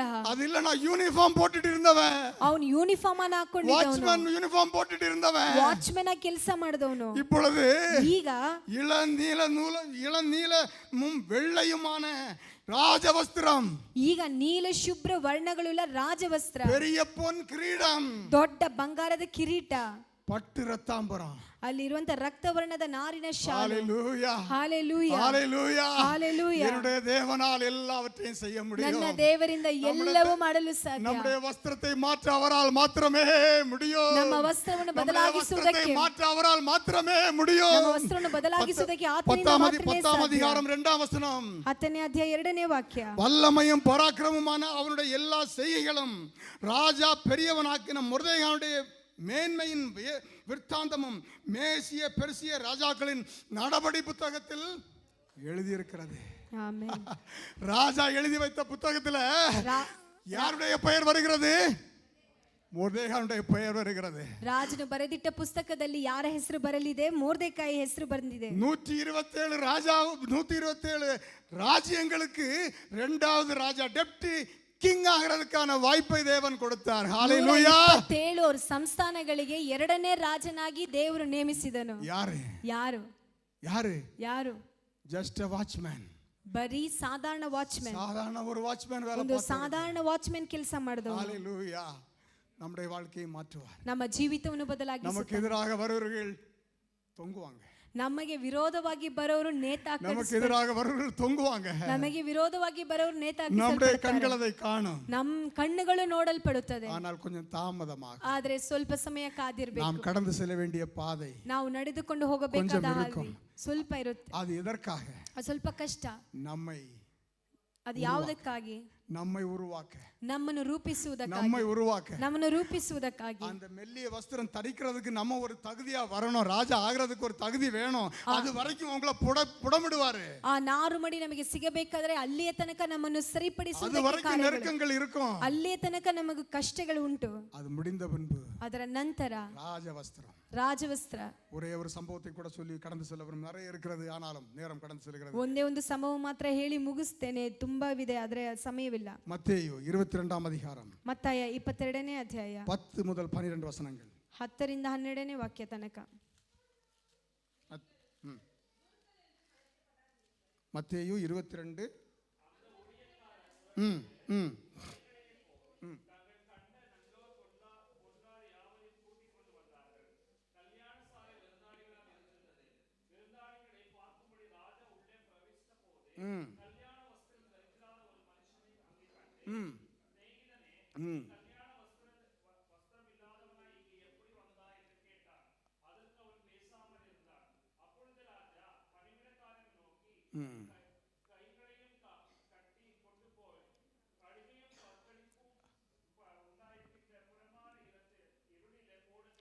ஆமென். ಸ್ನೇಹಿತನೇ, கல்யாண வஸ்திரம் இல்லாமல் எப்படி உள்ளே வந்தாய்? ಮದುವೆ ವಸ್ತ್ರವಿಲ್ಲದೆ ಹೇಗೆ ಒಳಗಡೆ ಬಂದೆ? கல்யாண வஸ்திரம் இல்லாமல் எப்படி உள்ளே வந்தாய்? ಮದುವೆ ವಸ್ತ್ರವಿಲ್ಲದೆ ಹೇಗೆ ಒಳಗಡೆ ಬಂದೆ? ஒரு கல்யாணம் நடக்கிறது, ಒಂದು ಮದುವೆ ನಡೀತಿದೆ, அழைக்கப்பட்டவங்க யாரும் வரல. ಕರ್ದಿರೋರು ಯಾರು ಬಂದಿಲ್ಲ. ராஜா வீட்டு கல்யாணம். ರಾಜನ ಮನೆಯಲ್ಲಿ ಮದುವೆ. இப்போ ராஜா என்ன சொல்றாரு? ಈಗ ರಾಜ ಏನ್ ಹೇಳ್ತಾರೆ? இருக்கிற எல்லாரையும் எங்கெல்லாம் யாரெல்லாம் இருக்கிறாங்களோ எல்லாம் கூட்டுவாங்க. ಯಾರೆಲ್ಲ ಹೊರಗಡೆ ಇದ್ದಾರೋ ಅವ್ರನ್ನೆಲ್ಲ ಕರ್ಕೊಂಡ್ ಬನ್ನಿ. நான் கற்பனையா நேத்துக்கு நினைச்சுக்கிட்டேன். ನಾನು ಸ್ವಲ್ಪ ಹಾಗೆ ಗ್ರಹಿಸ್ಕೊಂಡು ಅನ್ಕೊಂಡೆ. உள்ள வரும்போது ಒಳಗಡೆ ಬರ್ಬೇಕಾದ್ರೆ ராஜாவே நல்ல ஒரு Dress கொடுத்திருப்பார் எல்லாரும். ರಾಜನೇ ಎಲ್ಲರಿಗೂ ಒಂದು ಒಳ್ಳೆ ವಸ್ತ್ರ ಕೊಟ್ಟಿರ್ತಾರೆ. ஏன்னா ராஜா வீட்டு கல்யாணம். ಯಾಕಂದ್ರೆ ರಾಜನ ಮನೆಯ ಮದುವೆ. உள்ள வரும்போது எல்லாருக்கும் ஒரு Dress கொடுத்திருப்பார் நான் நினைக்கிறேன். ಒಳಗಡೆ ಬರ್ಬೇಕಾದ್ರೆ ಎಲ್ಲರಿಗೂ ಒಂದು ಒಳ್ಳೆ ವಸ್ತ್ರ ಕೊಟ್ಟಿರಬಹುದು ಅಂತ ನೆನೆಸ್ಕೊತೇನೆ. இல்லனா அலச்சோர் சொல்லிருப்பார், ஓடி போய் வீட்டுக்கு போய் நல்ல ஒரு Dress போட்டு வாங்க, ராஜா வீட்டு கல்யாணத்துக்கு கூப்பிடுறாரு அப்படின்ட்டு. ಇಲ್ಲಂದ್ರೆ ಕರ್ದಿರೋರು ಹೇಳಿರಬಹುದು ಬೇಗನೆ ಬೇರೆ ವಸ್ತ್ರಗಳನ್ನು ಧರಿಸಿಕೊಂಡು ಬನ್ನಿ, ರಾಜನ ಮದುವೆಗೆ ಮನೆಗೆ ಹೋಗ್ತಿದೀವಿ. இப்போ ஹால் முழுசும் ஜனங்களா இருக்காங்க. ಈಗ ಹಾಲ್ ಪೂರ್ತಿ ಜನ ತುಂಬಿದ್ದಾರೆ. ராஜாவுக்கு ஒரே சந்தோஷம். ರಾಜನಿಗೆ ಒಂದೇ ಸಂತೋಷ. பரவாயில்ல, நான் நிறைய பேரை கூப்பிட்டேன், ನಾನು ತುಂಬಾ ಜನನ ಕರೆದೆ, அவங்க எல்லாம் வரல, ಅವ್ರು ಬರ್ಲಿಲ್ಲ, ஆனா இப்போ வந்திருக்காங்க. ಆದ್ರೆ ಈಗ ಬಂದಿರೋರು நிறைய பேர் வந்திருக்காங்க. ತುಂಬಾ ಜನ ಬಂದಿದ್ದಾರೆ. நல்ல போஜனம், ತುಂಬಾ ಒಳ್ಳೆ ಊಟ, நல்ல மட்டன் பிரியாணி, ಒಳ್ಳೆ ಮಟನ್ ಬಿರಿಯಾನಿ, ಚಿಕನ್ 65 ಕಬಾಬ್, ಅದು ಇದು ಎಲ್ಲಾமே ಏನೇನೋ ಇದೆ.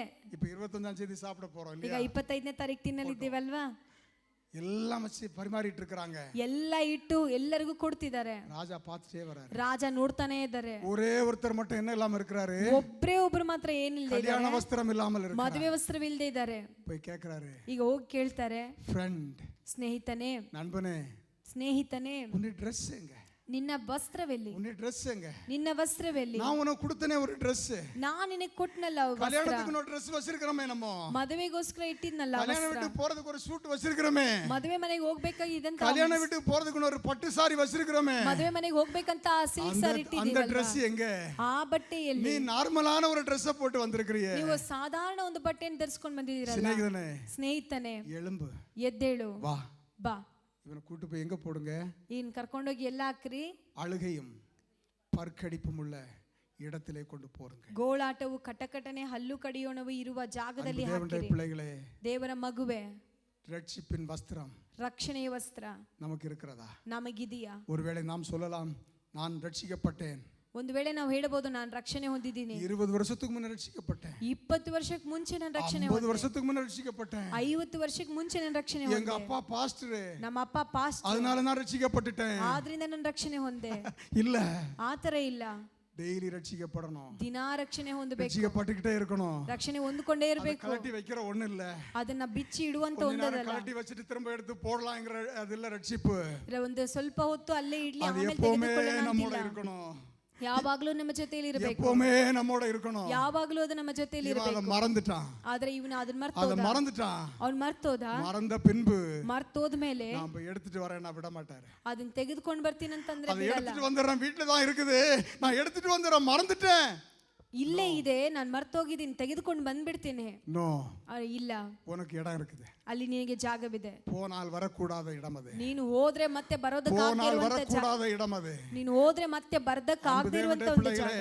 அன்பு தேவனுடைய பிள்ளைகளே, ಪ್ರೀತಿಯ ದೇವರ ಮಕ್ಕಳೇ, கல்யாண சாலைக்குள்ளே பிரவேசிப்பதற்கு முன்பதாக ಮದುವೆ ಮನೆಗೆ ಹೋಗುವುದಕ್ಕೆ ಮುಂಚಿತವಾಗಿ நம்மை நாமே இந்த காலை வேளையிலே நிதானித்துக் கொள்வோம். ನಮ್ಮನ್ನು ನಾವೇ ಈ ಬೆಳಗಿನ ಜಾವದಲ್ಲಿ ಯೋಚನೆ நாம் ಮಾಡಿಕೊಳ್ಳೋಣ. எந்த Dress போட்டுக்கிறோம்? ನಾವು ಯಾವ ವಸ್ತ್ರವನ್ನು ಧರಿಸಿದ್ದೇವೆ? கல்யாண வஸ்திரம் போட்டுக்கிறோமா? ಮದುವೆ ವಸ್ತ್ರವನ್ನು கல்யாண ಧರಿಸಿದ್ದೇವಾ? வஸ்திரம் போட்டுக்கிறோமா? ಮದುವೆ ವಸ್ತ್ರವನ್ನು ಧರಿಸಿದ್ದೇವಾ? இல்லென்றால் ಇಲ್ಲದಿದ್ದರೆ இந்த காலை வேளையிலே கேட்கும் நேரம் இது. ಈ ಬೆಳಗಿನ ಜಾವದಲ್ಲಿ ಕರ್ತನ ಸಮ್ಮುಖದಲ್ಲಿ ಕೇಳುವ ಸಮಯ. இந்த இடத்தை விட்டு போவதற்கு முன்பதாக ಈ ಜಾಗದಿಂದ ಬಿಟ್ಟು ಹೋಗುವುದಕ್ಕೆ ஆண்டவரே, ಮುಂಚಿತವಾಗಿ ದೇವರೇ, ஆண்டவரே, ದೇವರೇ, எனக்கு கல்யாண வஸ்திரம் தாருங்க. ನಮಗೆ ಮದುವೆ ವಸ್ತ್ರವನ್ನು ஒரு ಕೊಡಿ. நாள் எனக்கு கொடுத்தீங்க, உண்மை. ನನಗೆ ಒಂದು ದಿನ ನೀವು ಕೊಟ್ರಿ, ನಿಜ. நான் அதை இழந்து விட்டேன். ಆದ್ರೆ ನಾನು ಅದನ್ನ ಕಳ್ಕೊಂಡೆ. நான் முன்ன போட்டிருந்த வஸ்திரம் என்கிட்ட இப்ப இல்ல. ಮುಂಚೆ ಹಾಕಿದಂತ ವಸ್ತ್ರ எனக்கு ನನ್ನಲ್ಲಿ திரும்ப தாங்க. ಇಲ್ಲ. ಈಗ ಮತ್ತೆ ನಮಗೆ ಕೊಡಿ. நாட்கள் பொல்லாதவைகள், ದಿನಗಳು ಬಹಳ ಕಠಿಣವಾಗಿದೆ. ஆகவே ஆண்டவரே, ಆದರೆ ದೇವರೇ, எனக்கு தாங்க. ನನಗೆ ಕೊಡಿ. அதை நாம் வாங்கிக் கொண்டால் ಅದನ್ನ ನಾನು ತೆಗೆದುಕೊಂಡರೆ நமக்கு ஒரு பாக்கியம் உண்டு. ನಮಗೆ ಒಂದು ಭಾಗ್ಯ ಉಂಟು. நமக்கு ஒரு பாக்கியம் உண்டு. ನಮಗೆ ಒಂದು ಭಾಗ್ಯ ಉಂಟು. நித்திய நித்தியமாக, ನಿತ್ಯ ನಿತ್ಯವಾಗಿ, நித்திய நித்தியமாக, ನಿತ್ಯ ನಿತ್ಯವಾಗಿ அதே கல்யாண வஸ்திரத்தோடு, ಅದೇ ಮದುವೆ ವಸ್ತ್ರದೊಟ್ಟಿಗೆ ராஜாவோடு போஜனம் பண்ணும் ஒரு பாக்கியம், ರಾಜನ ಜೊತೆಯಲ್ಲಿ ಊಟ ಮಾಡುವಂತ ராஜாவோடு ಒಂದು இருக்கும் ஒரு பாக்கியம். ರಾಜನ ಜೊತೆಯಲ್ಲಿ ಇರುವಂತ ಒಂದು ಭಾಗ್ಯ. வெளிப்படுத்தலின் புத்தகம் ಪ್ರಕಟಣೆ ಪುಸ್ತಕ 19ஆம் அதிகாரம் 19ನೇ ಅಧ್ಯಾಯ 5 முதல் 8 வரையிலேயும் 5ರಿಂದ 8ನೇ ವಾಕ್ಯದ ತನಕ.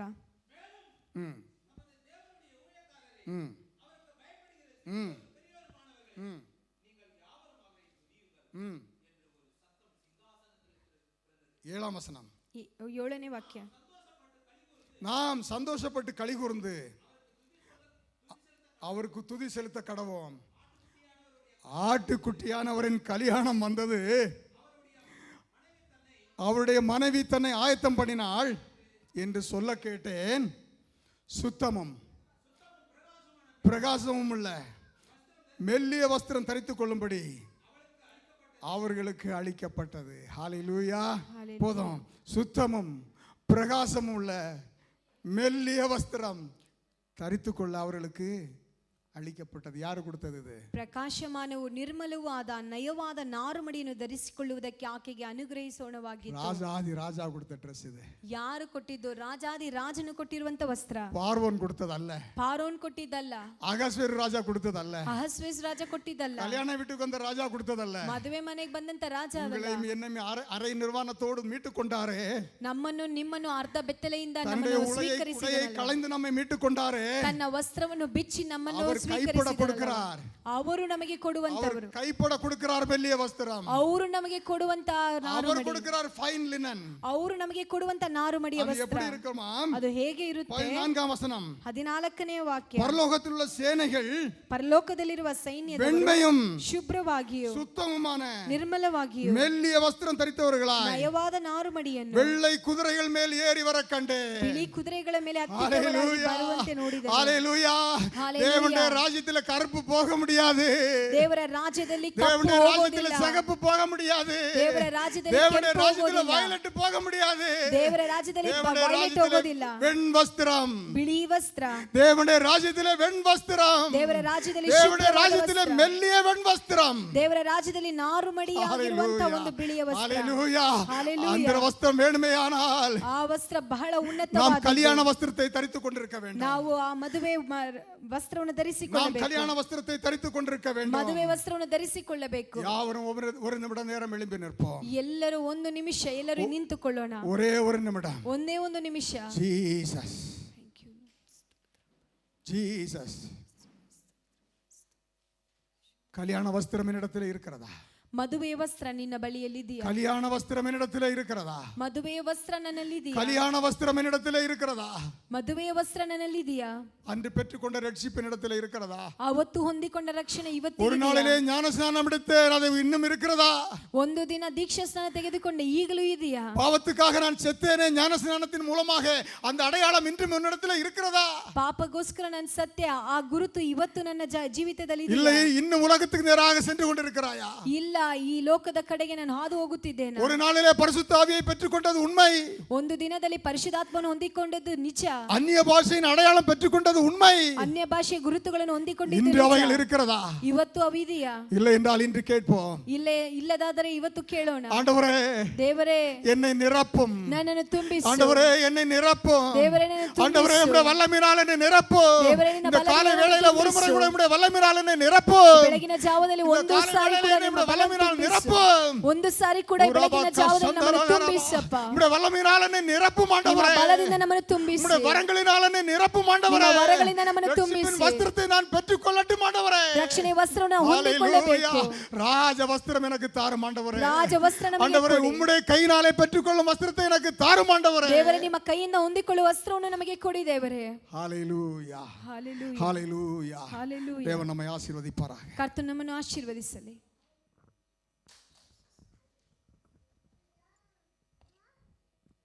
ஹalleluya. நம்ம அப்படியே